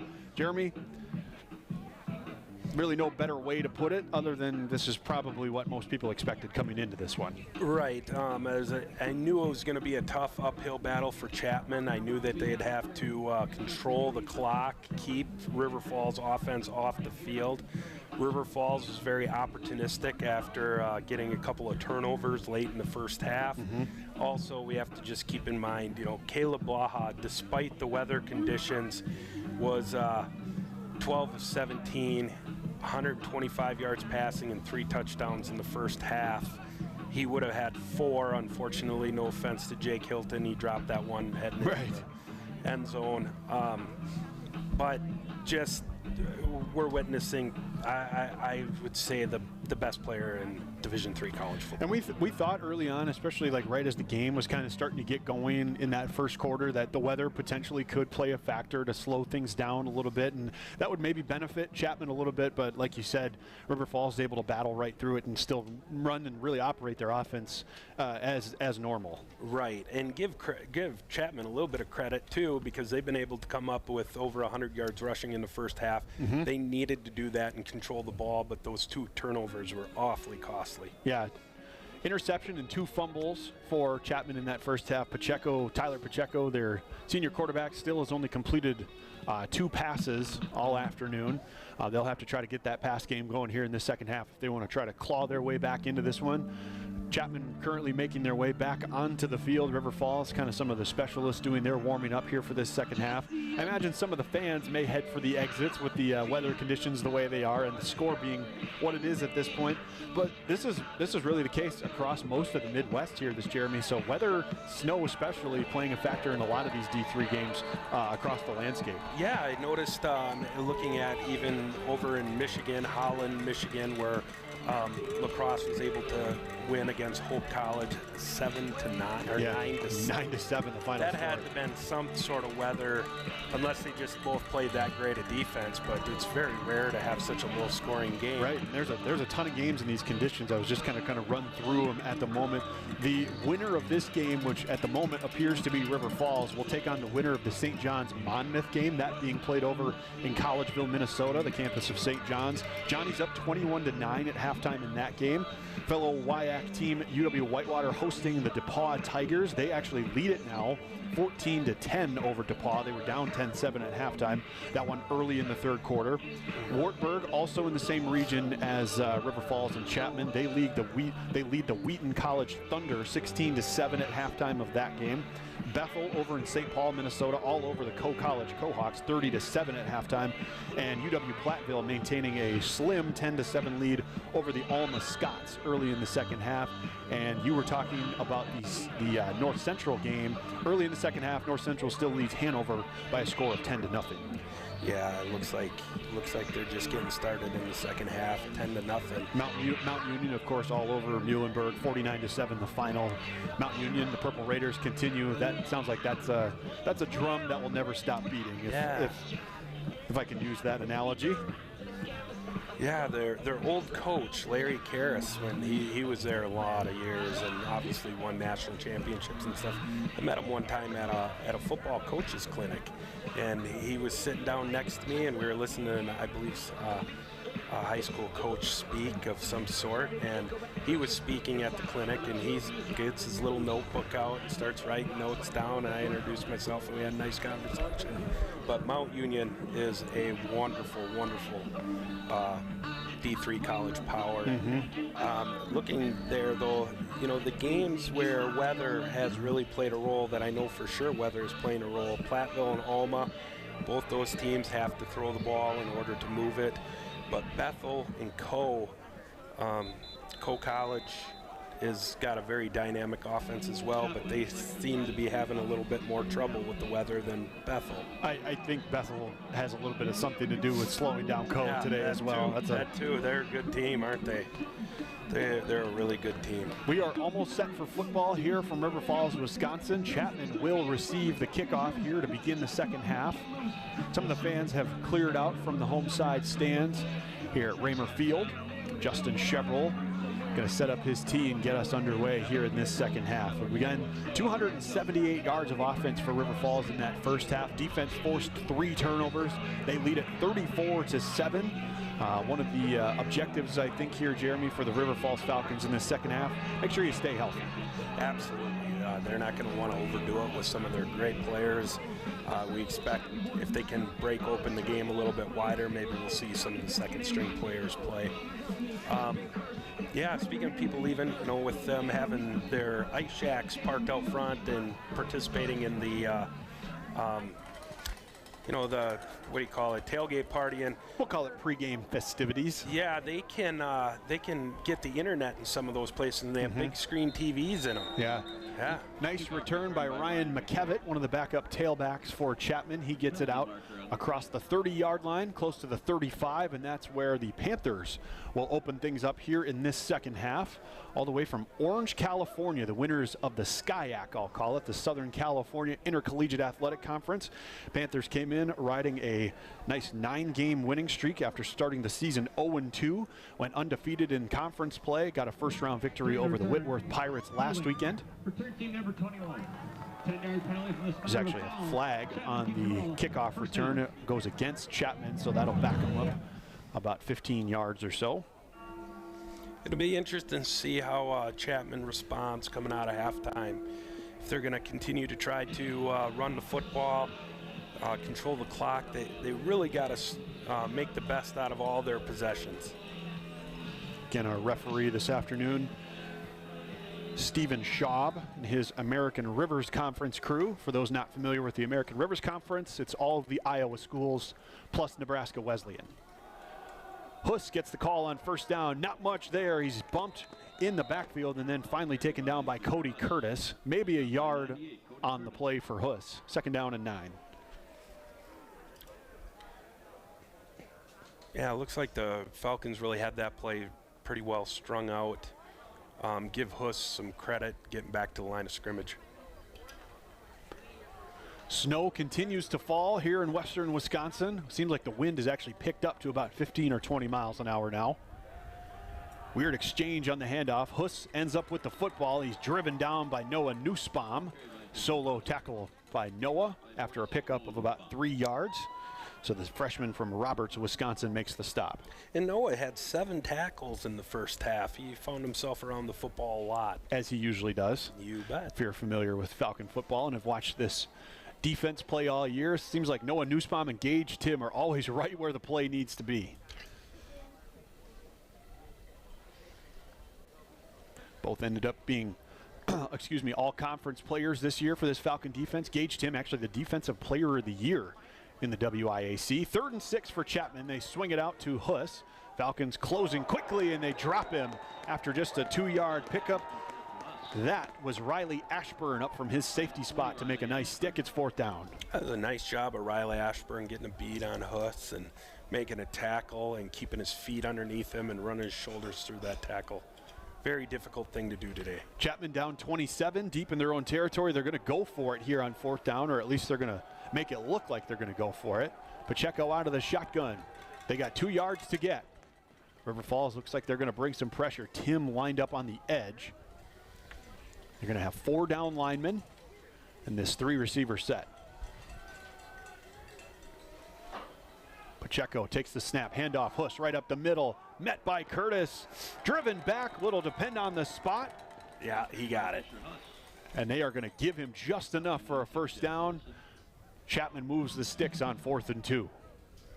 That was a good play call there by Chapman. I thought that was a very smart thing to do. They knew they could get the ball going downhill with Huss. Officials are actually looking at it now. The Falcons do have an injured player. For an injured defensive player. They hadn't actually moved the sticks yet, and all 3 of the officials were actually looking at it. And now they're going to say first down. Yeah. That's a first down, Chap. Well, it's difficult for them, too. They don't get the little ticker marks, you know. They assume those are correct, and they can't really get a good visual on the stick. So thanks official equipment suppliers. Trying to get a read on who the injured Falcon was. I think it's Cody Curtis. Yeah, I think so. He'll have some help getting off the field here, favoring that right side. So make it first down and 10 for the Chapman Panthers from their own 27-yard line now. Second half of the second round, Division III football playoffs from Western Wisconsin, River Falls more specifically. First time in school history that River Falls has hosted a home football playoff game. And actually just looking for their second victory in the playoffs ever. 10-7 victory over Central College back in 1995 has been their lone playoff victory to this point, Jeremy. Yeah, and then we ended up going to lacrosse the next week, and unfortunately it didn't work out for us.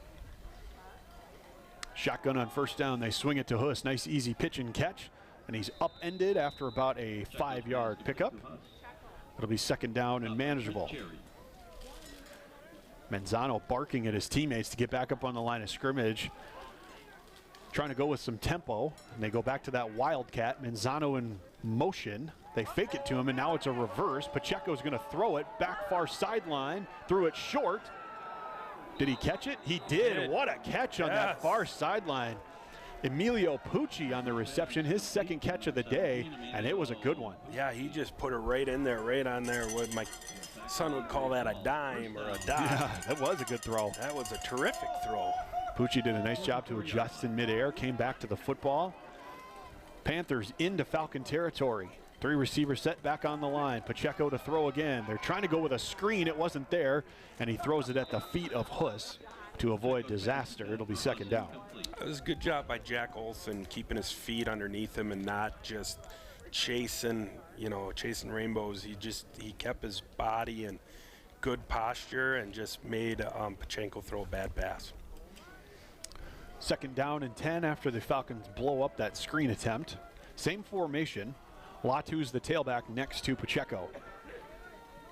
Here they come. Looks like they're going to bring a little heat off the edge.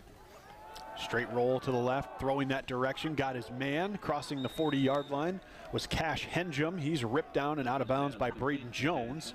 Give him about 7 yards to make it 3rd and 3. I would imagine the whole second half is 4-down territory for the Chapman Panthers. Down 27. They got the ball first to start this second half. Already almost 4 minutes in. Snow continues to fall. Temperature continues to drop, it seems like. And wind continues to pick up. Blizzard-like conditions. Need 3 yards on 3rd down. 3 receivers set. Muzzy the tight end. Pacheco straight roll to his right. Stops, fires, going deep, taking a shot. Incomplete, just a little bit too far. Looking for Pucci. It's 4th down. Looked like Pucci had a step. He did. Just a little bit too much on that throw from Pacheco. Yeah, Pacheco, still give him credit. That was a good throw and got close. It's a real difficult thing to do today.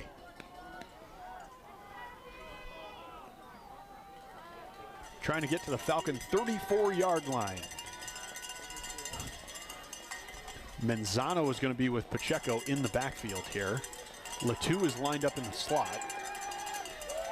Now Manzano goes in motion to be picked up by Braden Jones. Man across the board. Here comes the pressure. Quickly fired and incomplete. It was way too high, intended for Manzano. Falcons take over on downs. And Susner and Nussbaum just coming hard off both edges. And Pacheco just had to throw that thing away. Seems like anytime there's a crucial play, and with the Falcons on defense, Jake Wissing wants to bring as much pressure as possible. And rightfully so. I think it's a smart move. It really limits what the offense can do. You don't want to let them sit back there and run around and make a play on you. First possession of the second half for River Falls begins at their own 37-yard line. Empty set for Caleb Blaha. Fakes the throw, now he's going to run with it. Runs right into the heart of that Chapman Panther defense. Good for maybe a gain of 2.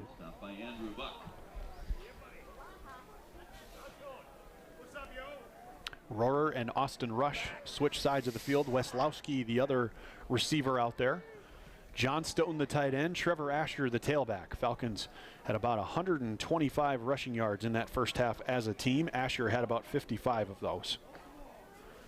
On second down, Asher gets the call. Not much there. Hit right at the line of scrimmage. Able to fall forward for maybe a yard, but it'll be 3rd and long upcoming here for River Falls.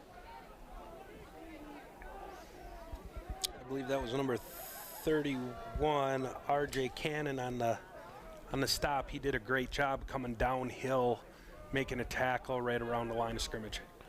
Falcons need 6 yards. Caleb under pressure, throwing it deep. Got his man, Rohrer, inside the 20. What a catch. An excellent throw from Caleb Blaha, right on the money. Rohrer into his fingertips. Falcons 1st and 10 inside the 20. Now that's a dot. And the thing about it is it's 3rd and long, and look who he's running. Look who he's going to, Blake Rohrer. Blake Rohrer shows up on critical downs, seems like the last 3-4 weeks. Back to the line of scrimmage. Not much there for Trevor Asher on 1st down. Maybe got a yard. More like no gain. It'll be 2nd and 10, but the Falcons, that's what they do when they want to go quickly right after a big play. 6 minutes into this 3rd quarter, Falcons up 34-7. 2nd and 10. Clap of the hands from Caleb. Straight drop, looking to his left. Back corner of the end zone. Had Blake Rohrer, but the throw was a little too high. It's incomplete. Yeah, it was he had to step on his man, I thought, But then again, it was good that Caleb threw that ball where only Blake could catch it. 3rd down and 10 now from the 15-yard line. Can pick up one more 1st down on this drive. Empty set, Weslowski, the lone receiver, to the near side at the numbers. Asher goes in motion behind Caleb. Ooh, bad snap. Caleb, able to hang on to it. Going to try to use his legs. Not much there. He'll run out of bounds near the original line of scrimmage. It'll bring up 4th down. Yeah, I don't know if it was such a bad snap as it was Caleb just not handling it well. Right. I kind of misspoke there. No, but that's all right, though. Yeah, I kind of misspoke there. It was a pretty good snap. Caleb just, I think, took his eyes off of it. Yeah, he was getting excited probably about some sort of play they had called. Going to go for it on 4th down. Johnstone stacked with 2 receivers to the outside. 4th and 10. Caleb going to throw. Looking for Hilton. Got him inside the 5. Dives for the end zone. Touchdown, River Falls. On 4th down and 10 from the 15-yard line.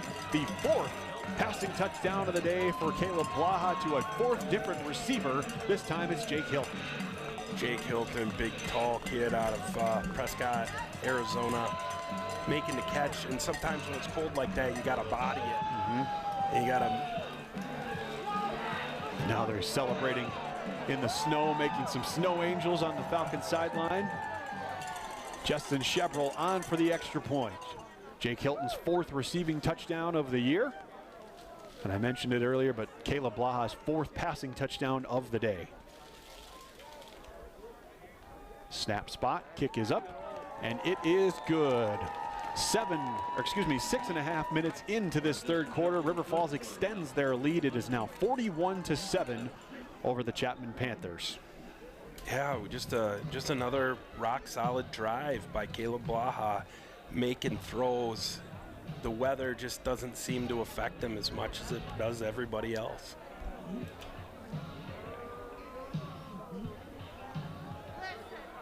Caleb up to 185 yards through the air on 14 of 20.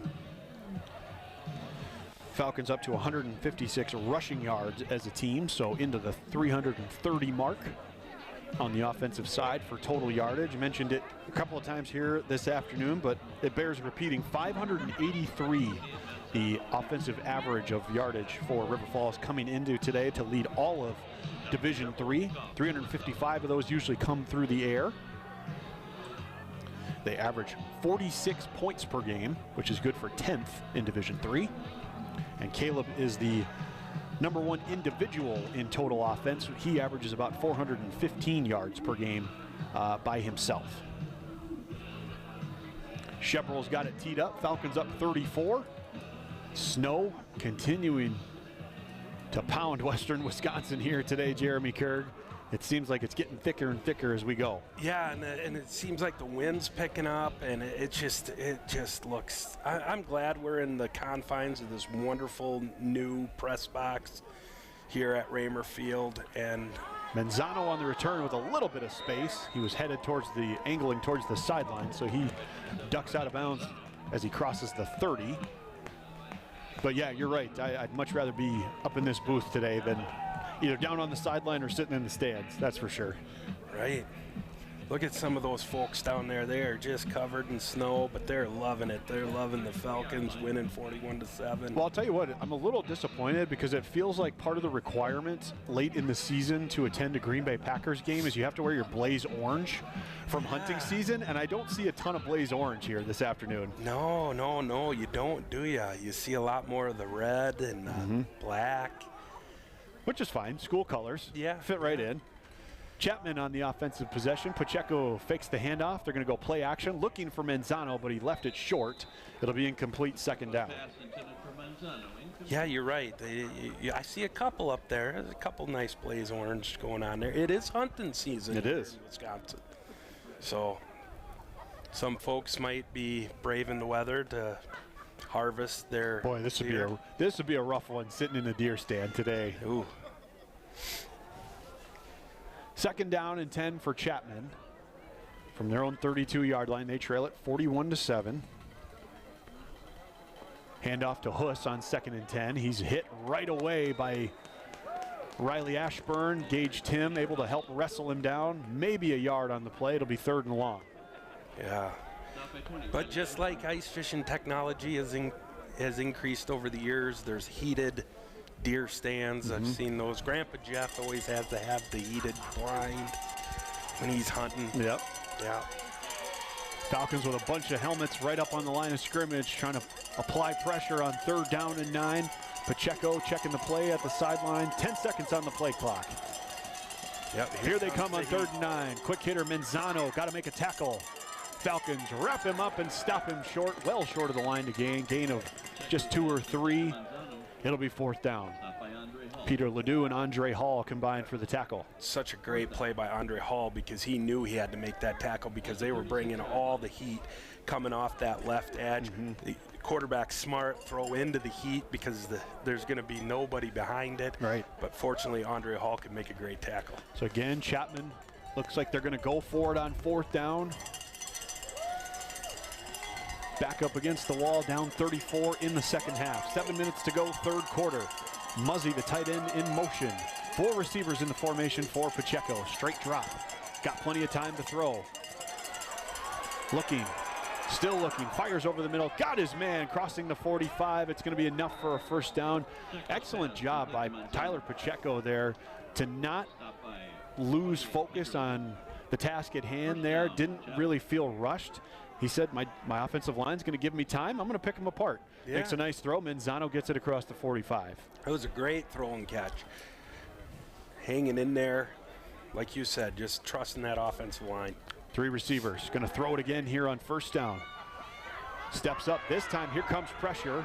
Trying to bark out directions. Throws it. Ball is tipped. Nearly caught off of the tip by Fisher Huss, but it falls incomplete. Again, great job by Pacheco that time. Felt the pressure, got away, was able to keep his eyes downfield, made a good throw, just wasn't able to come up with it. Jack Olson on the pursuit there of Pacheco. 2nd down and 10 from the 45-yard line. Manzano, the lone receiver to the right. Henjum, and Pucci to the left. Muzzy into an H-back set this time. Ledoux, the tailback. They hand it to him on 2nd down. Ducking and diving for a little bit of space, continuing to push the pile forward. Give him about 5 yards. It'll be 3rd and 5. He's got both him and House, I'm saying that right. Huss can push the pile. They're both strong, powerful backs. They also have good speed. Kept that pile moving forward. My in-laws would be extremely offended if I didn't get that last name pronounced correctly. That's my in-laws' last name is Huss. Yeah. You are definitely good catch on that. Shout out Patty, Jim, and Morgan if you're watching the broadcast this afternoon. Yeah, you might have did well at Thanksgiving, but you would have been the doghouse at Christmas. We messed that one. That's a good way to put that. I like that. Yeah. I don't know what the stoppage is for. Unsportsmanlike conduct. Offense number 27. That's what it is. Unsportsmanlike conduct. Unsportsmanlike conduct. Like that. Defense number 28. Those penalties were offset. The result of the play is third down. Finish. There's That is the first unsportsmanlike conduct so they towards offset. disqualification for It'll both be third players. down and 5.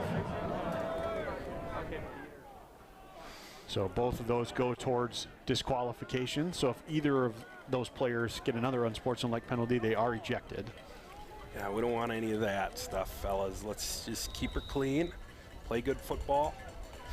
41-7, 3rd and 5. Nearly got River Falls to jump on the hard count. Play clock down to 17, plenty of time. Ball spotted right at midfield, trying to get to the Falcon 45. Again, a 3-receiver set here. Handoff, Latu, not much, but he's able to bounce off the first one. Jack Olson a little irritated with himself. He wasn't able to wrap up Latu in the backfield. Falcons do stop him for just a 2-yard pickup, again forcing another 4th down. Yep, just like we said earlier, the whole second half is going to be 4-down territory for the Chapman Panthers.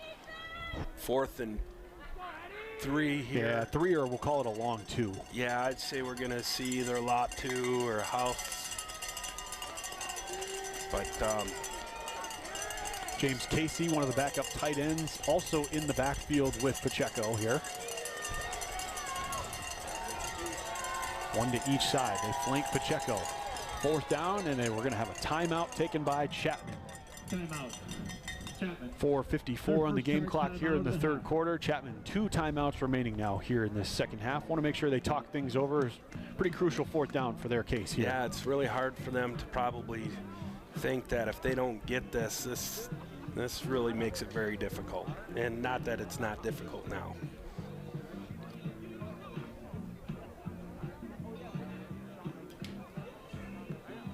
These Falcon faithful that brave the elements here this afternoon to make their way to Raymer Field. Treated to a good one. First time ever in school history that UW River Falls is hosting a playoff football game in the playoffs in general for the first time in 30 years.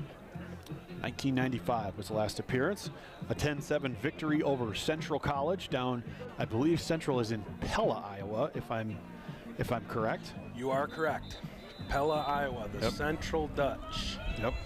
And then you said that River Falls made their way to La Crosse, Wisconsin the next weekend. Maybe we can, after this play is over, we can discuss that a little further. Absolutely. So it's going to be 4th down and 3. Chapman going with the same offensive formation out of the timeout. Pacheco barking out directions, fake the handoff, throwing it, and it's incomplete. No flags on the play. Now one comes in way late from one of these side judges. It's going to be pass interference, and it's going to be a 1st down for Chapman. I'd say that was a pretty easy call. I was a little surprised the flag didn't come in a lot sooner, I should say. Yeah, there was a lot of contact while the ball was still in the air, and Chapman's going to get another chance. They're going to get a Defense number 21. Be a spot foul. Automatic 1st down. Home faithful don't like the call, of course.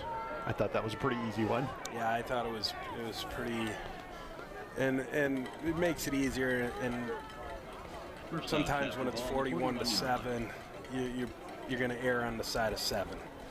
And Which not that they should. Yeah, I was just going to say, not that that's the right thing to do, but let's be honest, you're gonna err on the side of 7. So it was close enough. Yep. Huss back in the game as the tailback. Menzano, Pucci, and Henjum, 3 receivers. Senior quarterback Tyler Pacheco operating this offense. They've converted 2 4th downs on this drive already. Huss gets the carry with some space. Tim able to hang on and drag him down after a pickup of about 5.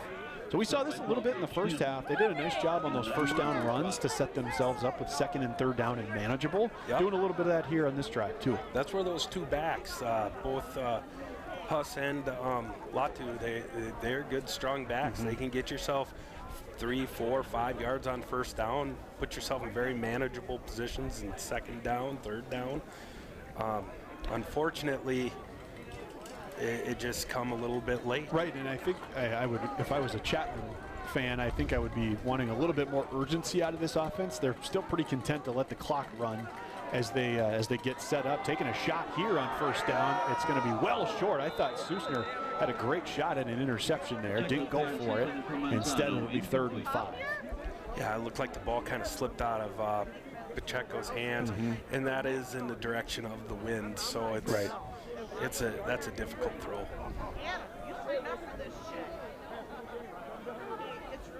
Manzano was the intended target. He's been his favorite today.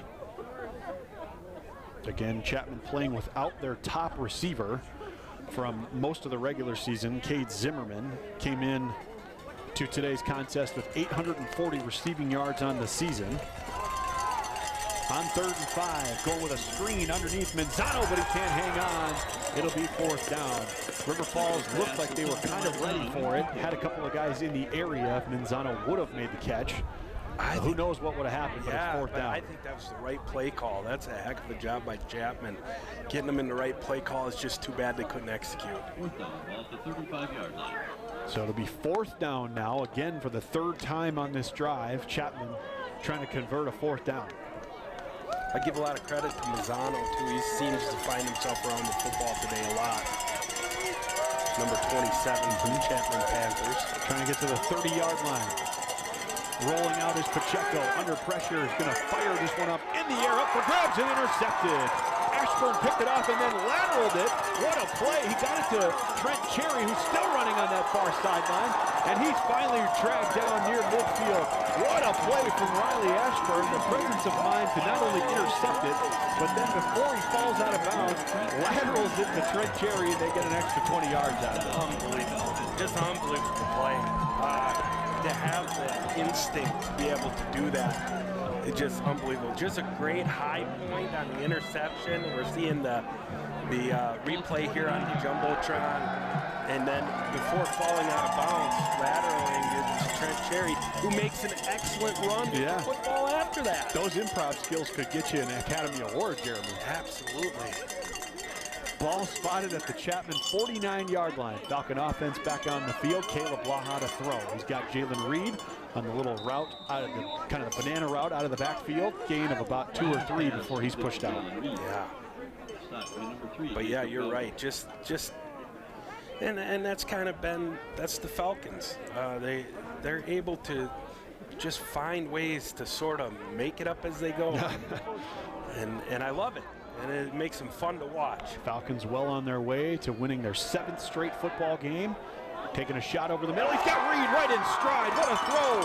Looking for some space. Far sideline. Reed is going to be ripped out of bounds right near the 10-yard line. Again, what a throw from Caleb Blaha. This time off his back foot. I'm just standing in amaze. I'm speechless.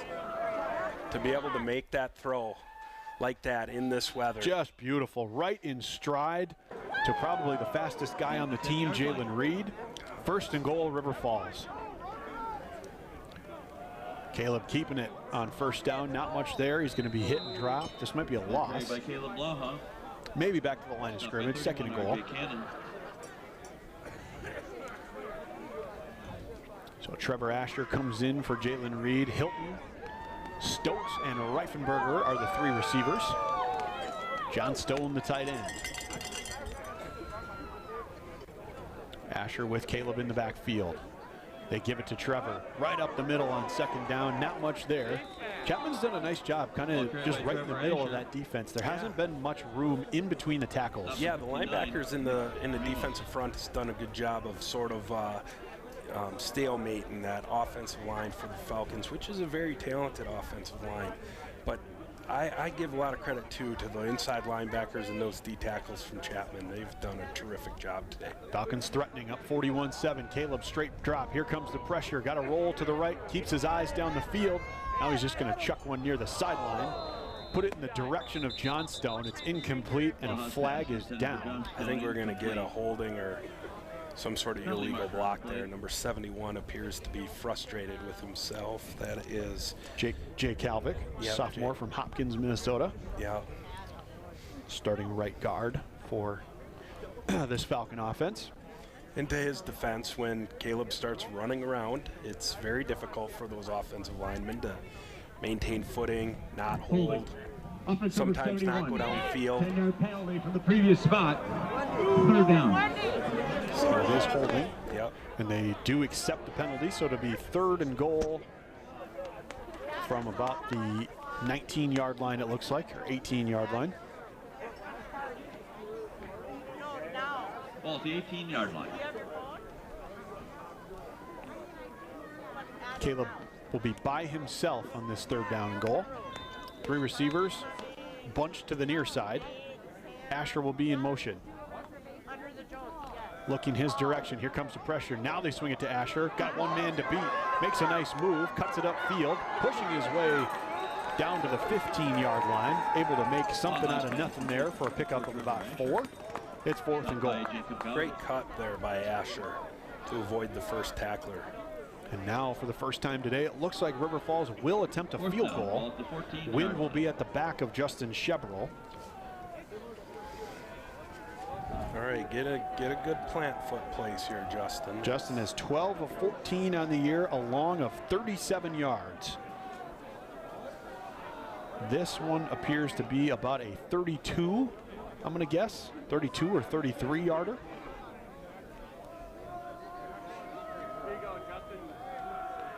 Bedelov, the snapper, Bernard, the holder. Kick is up. And what a kick from Shebrel with the wind at his back. Plenty of room to spare right down the middle. Falcons extend the lead. 44-7 now. The advantage for River Falls over Chapman with 1:08 to go here in this 3rd quarter. This one's pretty much decided, Jeremy. Yeah, that's a heck of a kick. That's you know, him and the holder there did a good job of cleaning off a nice spot for his plant foot, be able to get a good hit on the ball. That's a difficult thing to do in days like this, even with the wind at your back. So now the 13th made field goal of the season for Justin Shebrel, the school's all-time leader, not only in extra points, I mentioned that earlier, but also made field goals as well. Absolutely, he's terrific. He's consistent. Senior from Fond du Lac, Wisconsin, so he's a Wisconsin kid. You always love to see that. Yeah. The other thing that's so, I think that's the reason why they're here today playing this game is special teams has improved over the last probably 3-4 years pretty significantly, and a lot of that is a contribute to when you're recruiting better players. I mean, you're just recruiting good players, so your backups who are usually play on special teams are exceptional players, and then you play selfless guys. If you see here, you got Weslowski down here on kickoff. I mean, he's a talented receiver, but still runs down the field on a kickoff. Manzano fielded this one at about the 8-yard line, angles to the Falcons sideline. Flag comes in behind the play. Returned by 27. It's going to be a hold. It looks like Weslowski got tackled. You can tell by his uniform is all jacked up. Ethan Perkins. Penalty marker. As it stands now, ball is right near the 30-yard line.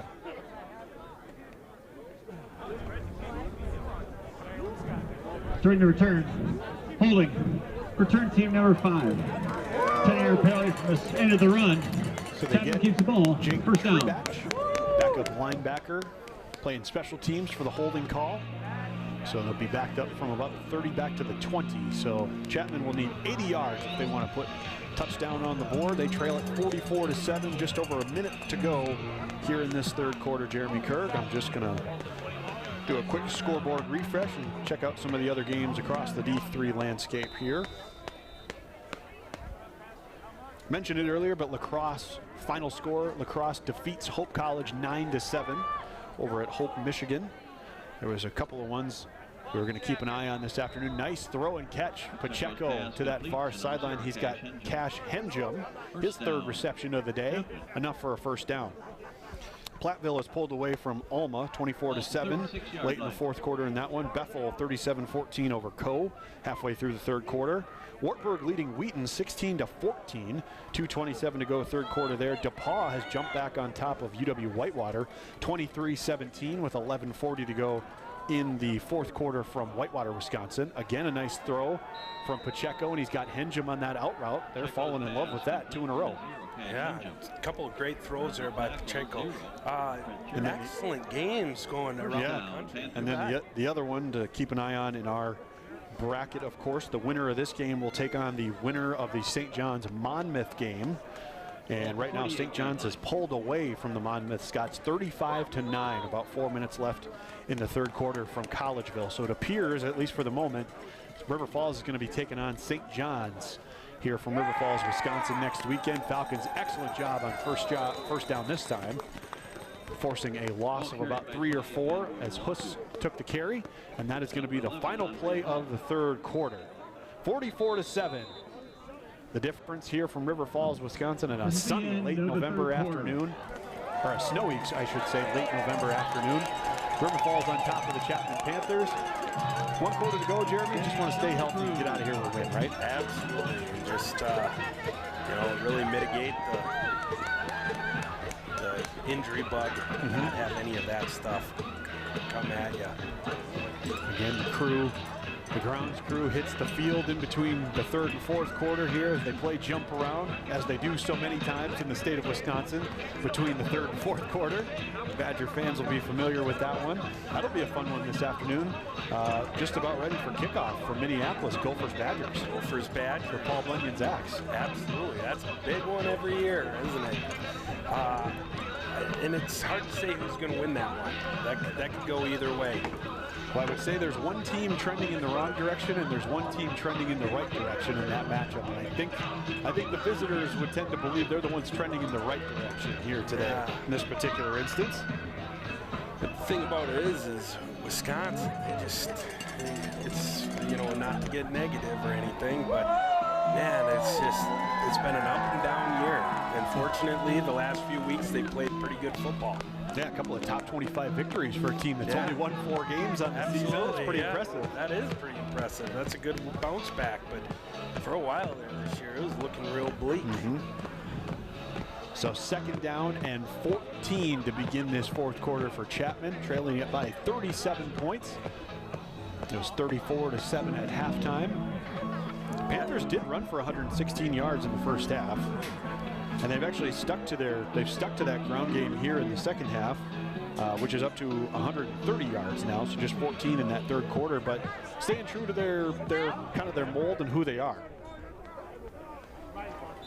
Oh, and if you're a Chapman fan listening, you're ready for tonight because UCLA is playing USC.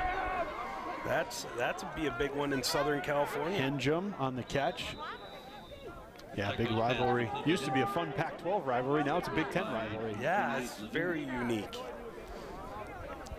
Or even really unique is like Cal Berkeley being in the Atlantic Coast Conference. Yeah, how about Cal and Stanford playing conference games against the likes of Duke, North Carolina, and Clemson?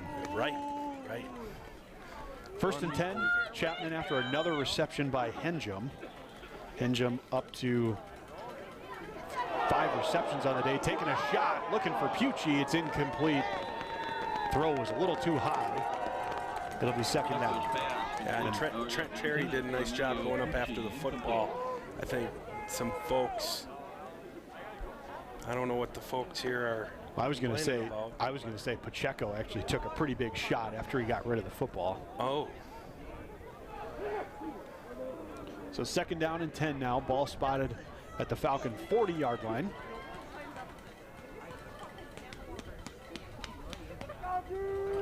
Panthers will look to the sideline, make sure they got the right play. 45 seconds into the final frame from River Falls, Wisconsin. Pacheco to throw, pumps, throws, sideline. Henjum again.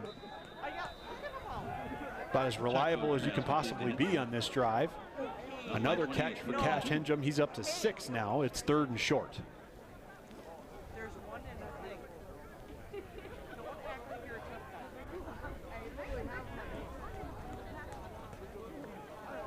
Trying to get to the 36-yard line or so, or excuse me, the 29-yard line or so for a 1st down.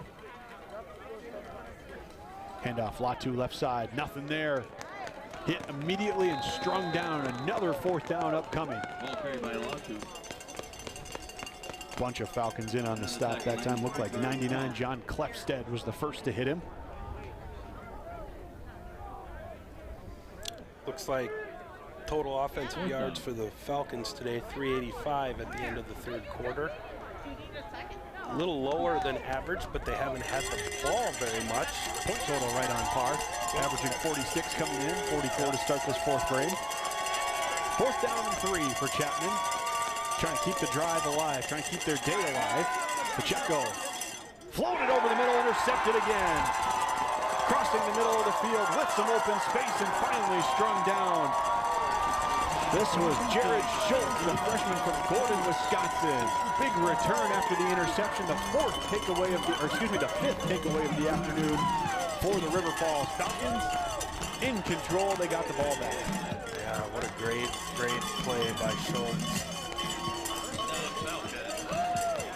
Just a little overthrown by Pacheco. Schultz able to get the ball and explode up the field.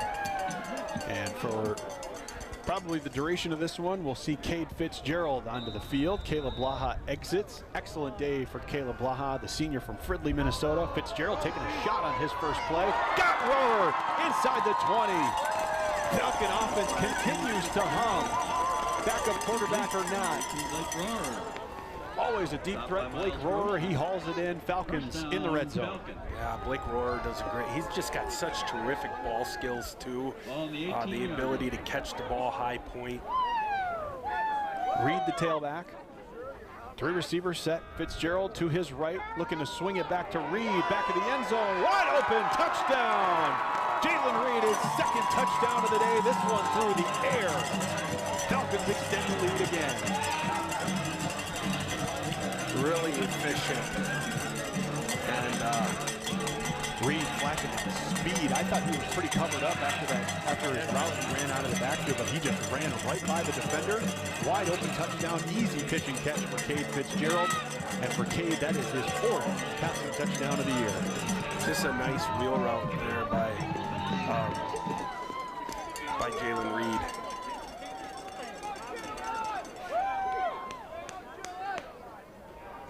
Falcons have hit the 50 mark to make it 51 with this extra point from Chevrolet.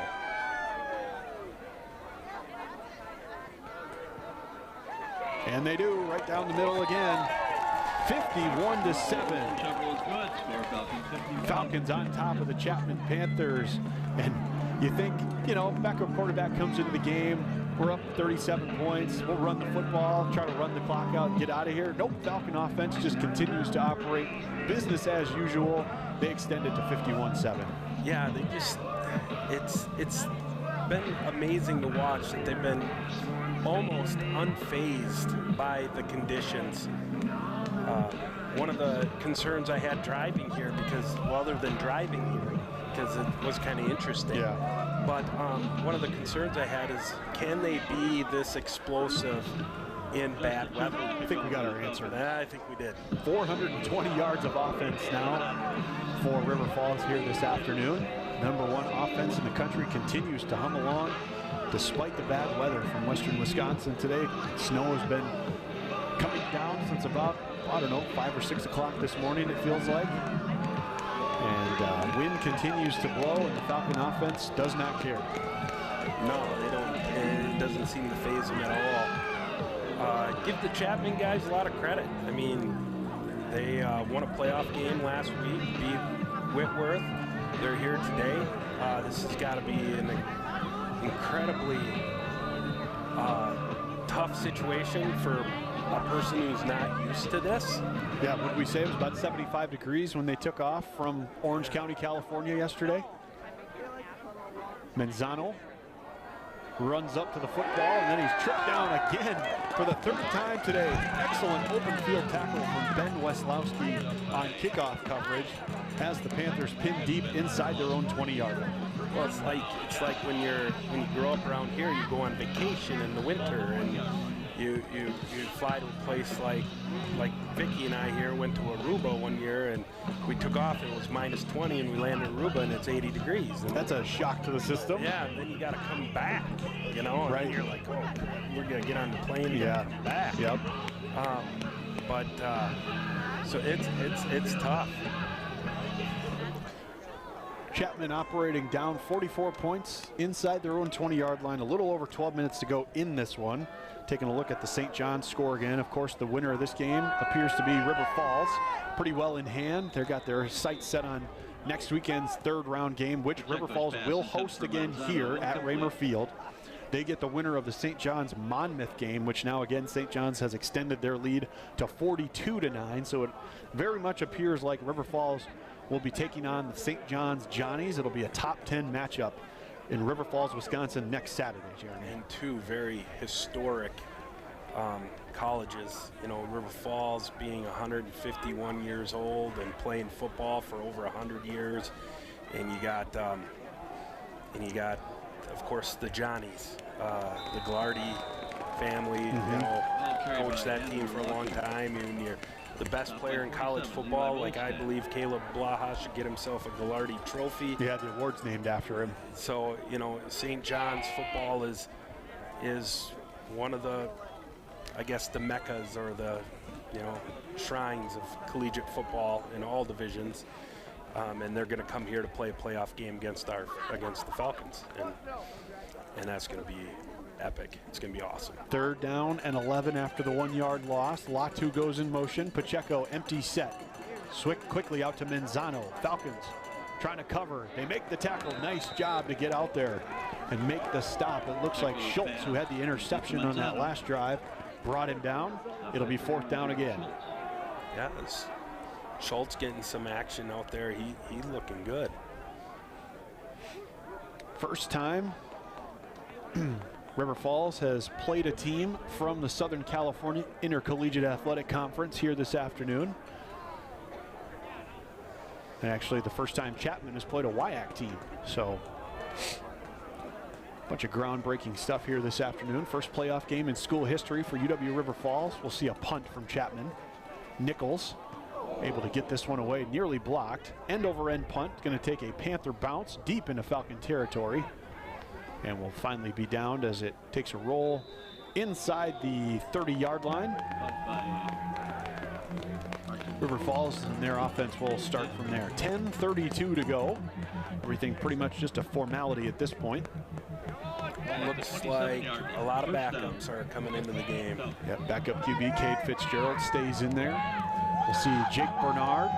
Ethan Cromie. Yep, senior backup running back from Fountain Hills, Arizona in the game. Ethan Cromie in there. Drew Kemple, the backup tight end, who had to start a couple of games earlier this year when Adam Johnstone was injured. Fitzgerald going to throw it on 1st down. Got his man Cromie to the outside. A nice pickup on 1st down as Ethan Cromie, the senior from Elko, Minnesota, dips out of bounds. 2nd and 3. The receiving core of the Falcons is so deep.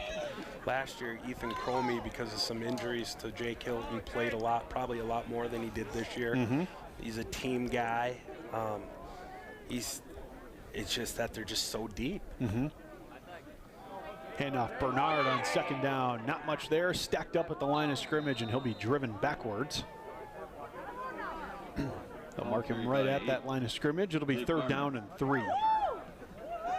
I see Joel Humphrey, excuse me, into the game along with Jonah Malberg.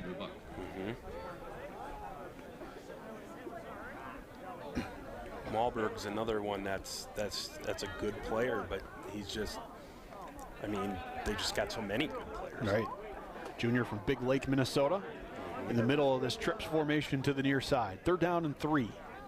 Fitzgerald, clap of the hands. Might be a free play. It is. He's going to take a shot. Wobbly pass. It's going to fall incomplete. Looks like it slipped out of his hand. But the Falcons will get a 1st down out of it because Chapman was offsides. Going to look at some other scores. Mentioned it earlier, but La Crosse in a final score defeats Hope College 9-7. So that's another WIAC. 5-yard penalty results in a 1st down. Be paying attention to. Platteville defeats the Alma College Scots, so WIAC 3 for 3.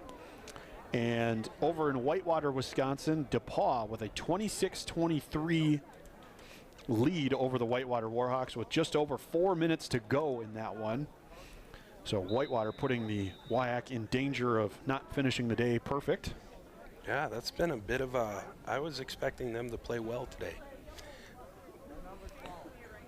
Bethel all over Coe College in St. Paul, Minnesota, 44-20 late in the fourth quarter there. Fitzgerald with the keeper on first down, able to maneuver his way forward for about a 4-yard pickup.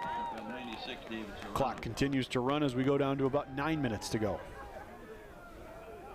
That Bethel team, I think, is underrated. They have been just firing on all cylinders almost all year long.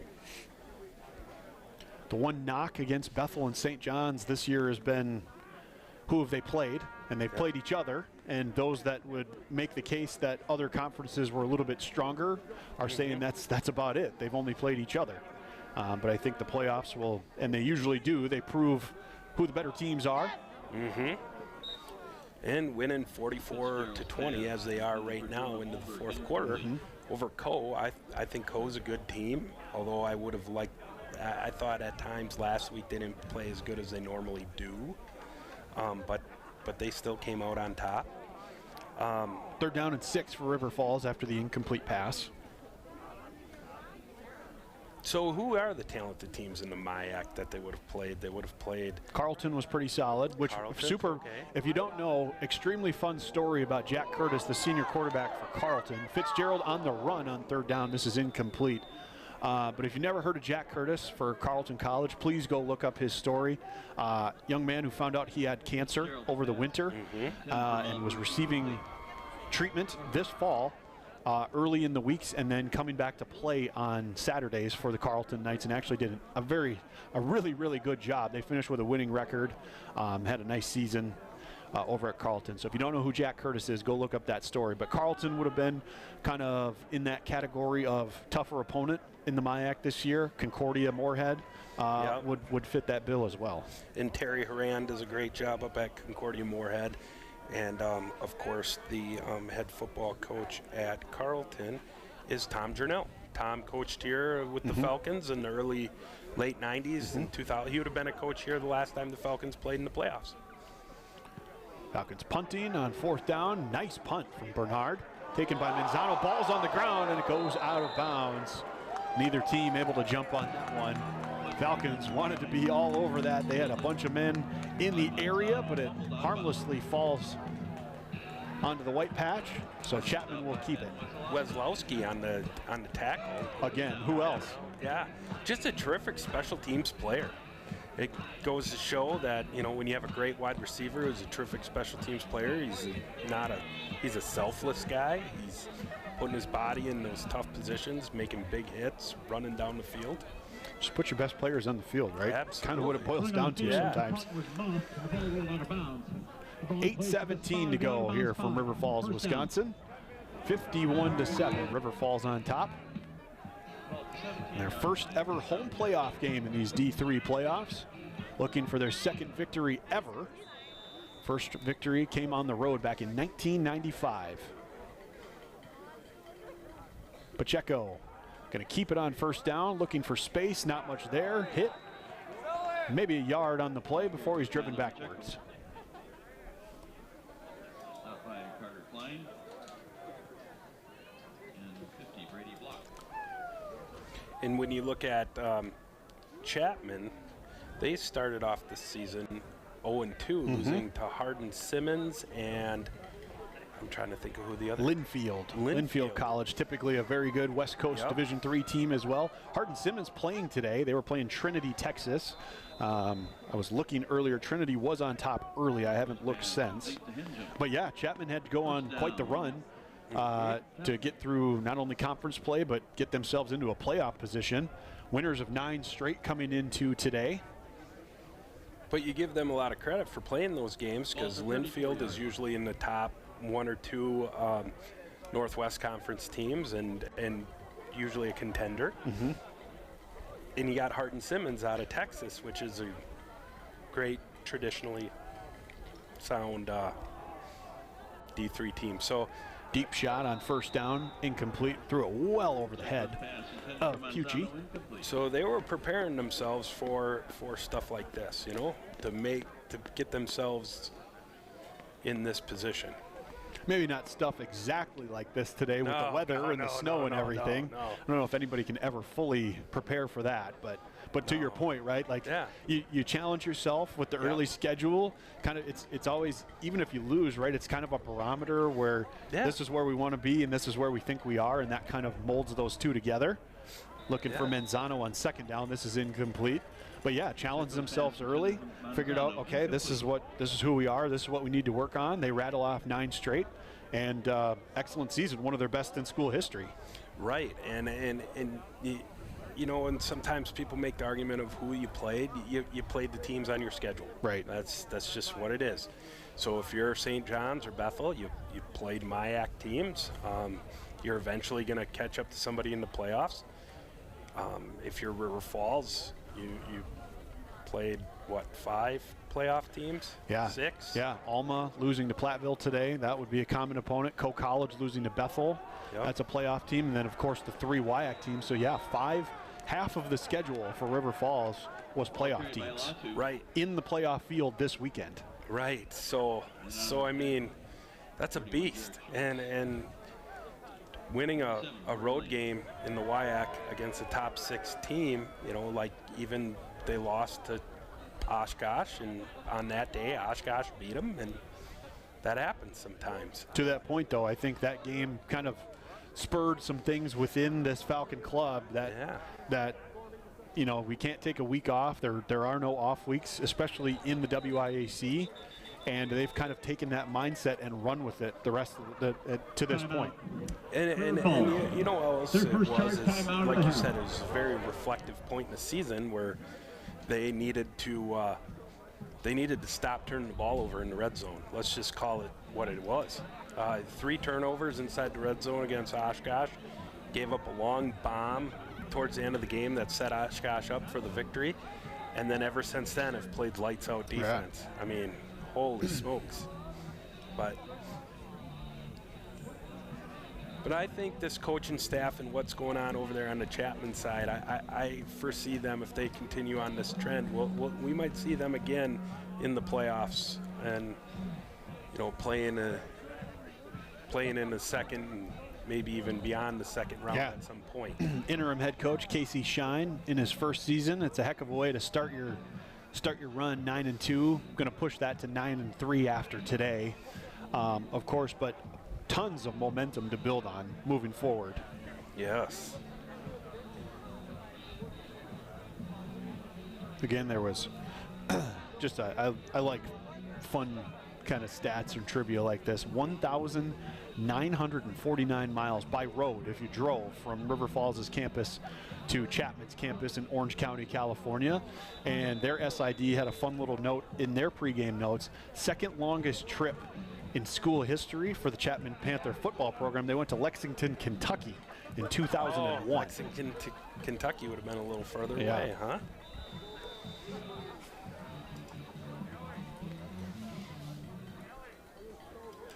Panthers fake the punt here on 4th down. They got to get 13 yards, looking to throw it. Intercepted.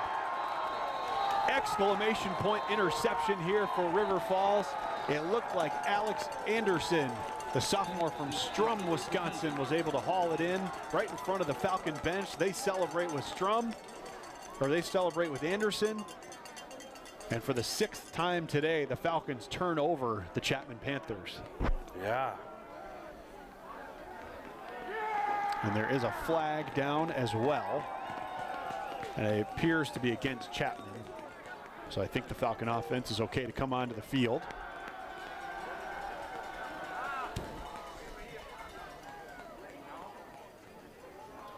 Five of the officials talking this one over.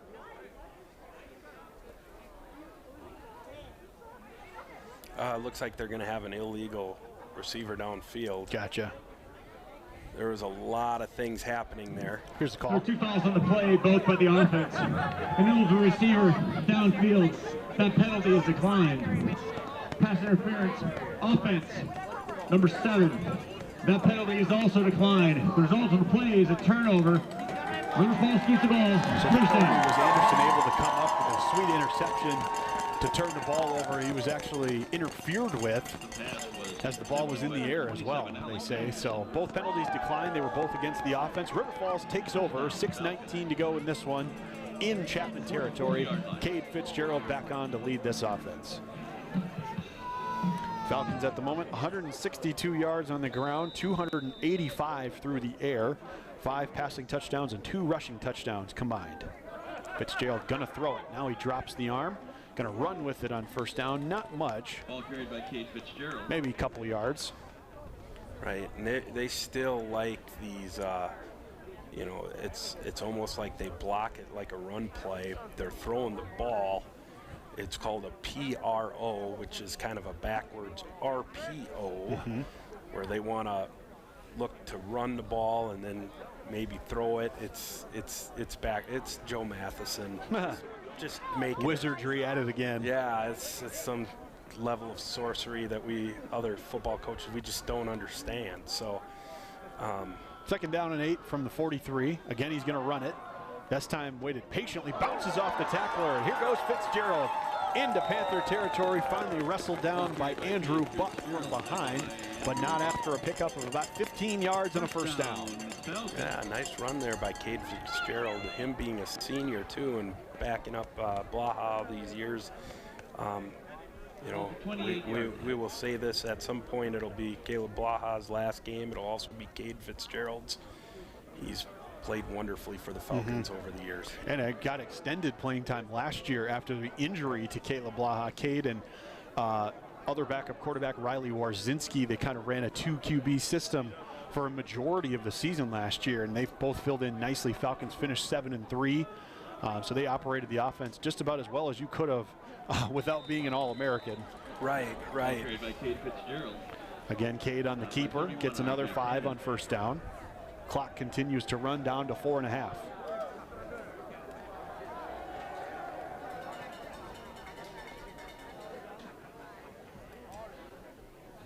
Some pretty cool aesthetics from River Falls, Wisconsin this afternoon, with the wind coming down all afternoon, the snow coming down all afternoon, wind ripping across north to south. I think there's going to be some sweet pictures that'll live for a long time in the halls of the Falcon Center. Absolutely, just wonderful. You know, you grow up in Wisconsin and you want to play in a game like this sometime. Second down carry again for Fitzgerald. He's hit in the backfield by Jacob Gowdy and a bunch of Chapman defenders. No gain on the play. Third down and 5. Milking that play clock for everything it's worth on this drive. Trying to get out of here healthy. Finish off the second playoff victory in school history for these River Falls Falcons. Yeah, it's hard to believe of all the history of River Falls football. We've only won 2 playoff games. Falcons winning the conference championship outright for the first time since 1985. This throw is behind the intended target, Cromie. So it'll be 4th down and the clock will stop. I think what do they call it? The MPI rating, the system in which they use now, the mathematical formula that they use will benefit the WIAC, given because there was many times throughout the years that we felt like that, you know, our third place team could play with anybody in the first. Malberg with a nice catch and some space. He's finally ducked out of bounds near the 5-yard line. A sweet catch. Malberg had to reach behind his body, bobbled it for a second, hauled it in, and made something happen after with a little nice run too.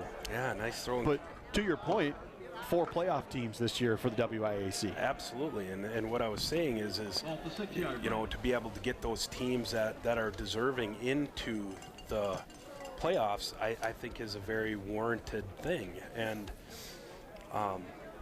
then having the bowl game too. You know, UW Stout won the Isthmus Bowl, and that's always a fun thing for college football, those bowl games. Bernard on the pitch, cruising towards the 5-yard line, hit out of bounds. Again, it's Gowdy coming up to make a nice stop. It'll be 2nd down and goal. About 2:30 and counting here from River Falls, Wisconsin. Falcons trying to add one more score to their tally here this afternoon. I think they're going to take this down all the way to the 2-minute warning or 2-minute timeout before they do their next snap. Looks like they are. They head to the bench, so they'll gather around head coach Matt Walker. First time in his 15-year career he's led this Falcon program to the playoffs and looking for the second victory in school history. Want to make sure before we step aside here this afternoon, we thank everybody involved with this afternoon's broadcast. Mentioned Charlie Soa, his staff doing all the work on the field here today to make sure we got a clean playing service so we can see all the yard markers. Scott Hall and their staff that brought you all the sights and sounds. Camera operators today were Allison, Joe, and Luke. Our replay technician was Evan, and our producer is Alex. Zach Barish alongside Jeremy Kurg up in the press box. We had a nice comfy seat to the second victory in school history for UW River Falls in these D3 playoffs, and really looking forward to what should be an awesome matchup with the St. John's Johnnies next Saturday right here from River Falls. Absolutely. I'm so looking forward to that. I remember being here and coaching against the Johnnies in the early 2000s, and unfortunately we played a close game with them in 07. But just could not beat the Johnnies, and it'll be huge. It's playoff. Johnnies are going to bring a lot of big crowd. It'll be awesome. I'm sure there was fun pictures from up in Collegeville today. It's a picturesque football field to begin with, but even with the snow and everything, the fresh snow in the background, up in Collegeville would have been awesome to be at today. Absolutely. 2 minutes on the clock. Falcons with a 2nd and goal from the 5-yard line. Cade Fitzgerald will send a man in motion. This is Humphrey across the formation. 3 receivers that way. Counter play. Handoff. Bernard. Space up the middle. Touchdown, River Falls. 3rd rushing touchdown of the day for the Falcons. 1st of the season for Jake Bernard. And they extend the lead even further. It's now an even 50 points. We're running that sprint draw play a little bit more. It's a good way to counter, especially when you have Caleb Blaha or even Cade Fitzgerald. When he moves out of the pocket, the whole defense moves with him, and to be able to hand the ball coming back on a counter play is just really difficult to defend. Justin Chevrolet continues to get work in here late in this second half.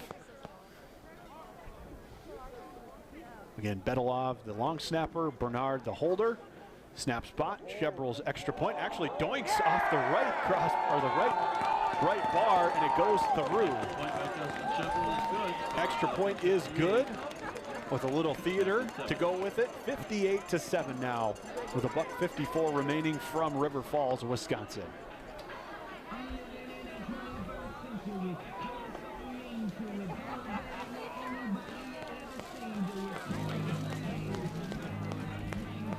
These fans got what they asked for today, Jeremy. If you're asking your fans to come out in this weather, you better perform well, and the Falcons sure did today.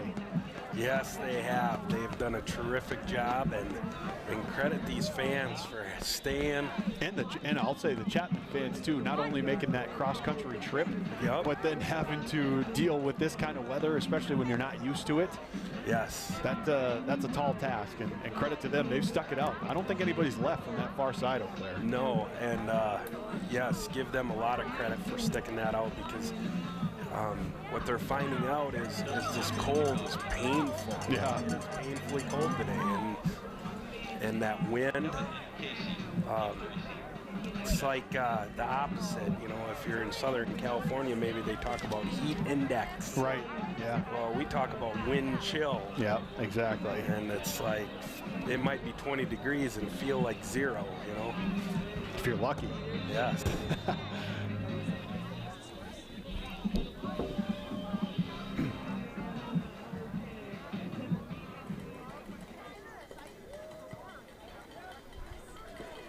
Low bouncing kick taken near the Falcon sideline by Brandon Brock from San Jose, California. The junior got it up to past the 30-yard line. Chapman will start at their own 35. I also talked about, you know, all the different marks that River Falls is hitting here. It's the first time this, first time that, and all the different things. Credit to a great season for Chapman too. Not only to win 9 straight, but you win your 2nd playoff game ever on the road at Whitworth last week. Tough back and forth game. You had to grind it out all the way to the last possession. And then you come here into this mess of a weather situation here today, and did some good things, especially in that first half. Ran for 120 yards or close to it in that first half. Just not able to kind of cap those things off. Here's a nice run on first down. Falcon defense trying to track down this backup tailback. That's Ryan McKevitt, the freshman from Laguna Beach. He's into Falcon territory, but just not able to kind of sustain things into this second half. No, and they were playing well up until the fumble. And yeah, the two turnovers really did them in that first half. Yeah, and that really changed the ball game, because then they completely had to get out of what they needed to do. Right. In order to win. If Chapman was going to win this game, they would have to have run the ball, control the clock, and find a way to keep Blaha and the offense off the field. Yeah, McKevitt gets it on first down, not much. Actually lost a yard. It'll be second down now. But give these seniors from Chapman a lot of credit. They won a playoff game this year. They won the Southern California Intercollegiate Athletic Conference, or SCIAC. Undefeated in conference play. Undefeated in conference play.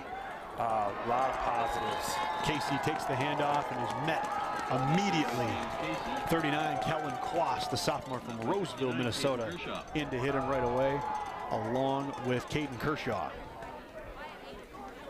And it's nice to see some of these younger players for the Falcons getting to play some pretty productive snaps in the game. Game clock goes inside of 40 seconds, so this could be our last snap of the day. 2 men in the backfield with Pacheco. Play clock down to 7. Handoff McKevitt off the left side, again hit immediately, and again it was Kellen Quast, the first one to be there. Brady block. Prescott kid. And that looks like it will be our final play of the day. River Falls in a rout 58-7 over the visiting Chapman Panthers for the second time in school history. The River Falls Falcons have a playoff victory.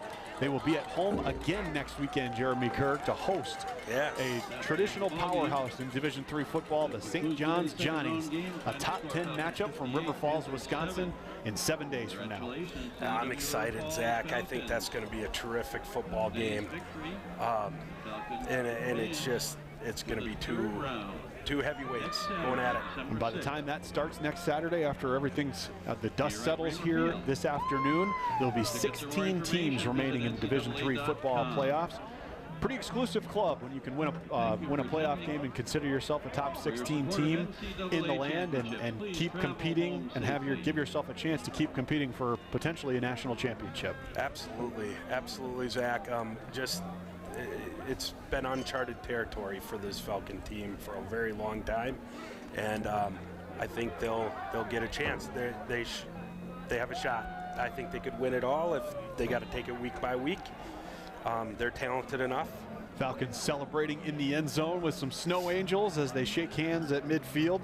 Falcons will finish with 190 rushing yards, 302 passing yards. Chapman with 150 yards on the ground, 172 through the air. Caleb Blaha, 17 of 23 for 227, 4 touchdowns, 15 carries, 81 yards on the ground. Also another touchdown, so another 5 touchdown performance from the guy who leads all of Division III in total offense, continuing to stake that claim potentially for that Gallardi Trophy as the National Player of the Year. Just he's an unbelievable talent. He's so good, so talented. And I'm going to say this too, maybe he'll get an opportunity to try out with a team, a pro team of some sort, maybe in Europe, maybe even in the NFL or in Canadian football. I mean, he's got good arm talent and could probably play somewhere, do something. Yep, there you go. There you have it. For my partner, Jeremy Kirk, for everybody involved in this afternoon's broadcast, my name is Zach Barsh. I want to say thank you for joining us, sticking it out. 58-7, the final from River Falls, Wisconsin. The Falcons defeat the Chapman Panthers. Falcons go to 10-1. Again, they will be hosting next Saturday right here from Raymer Field against the St. John's Johnnies. We'll hope to see you back then. We'll be signing off. This has been Falcon Football on ESPN.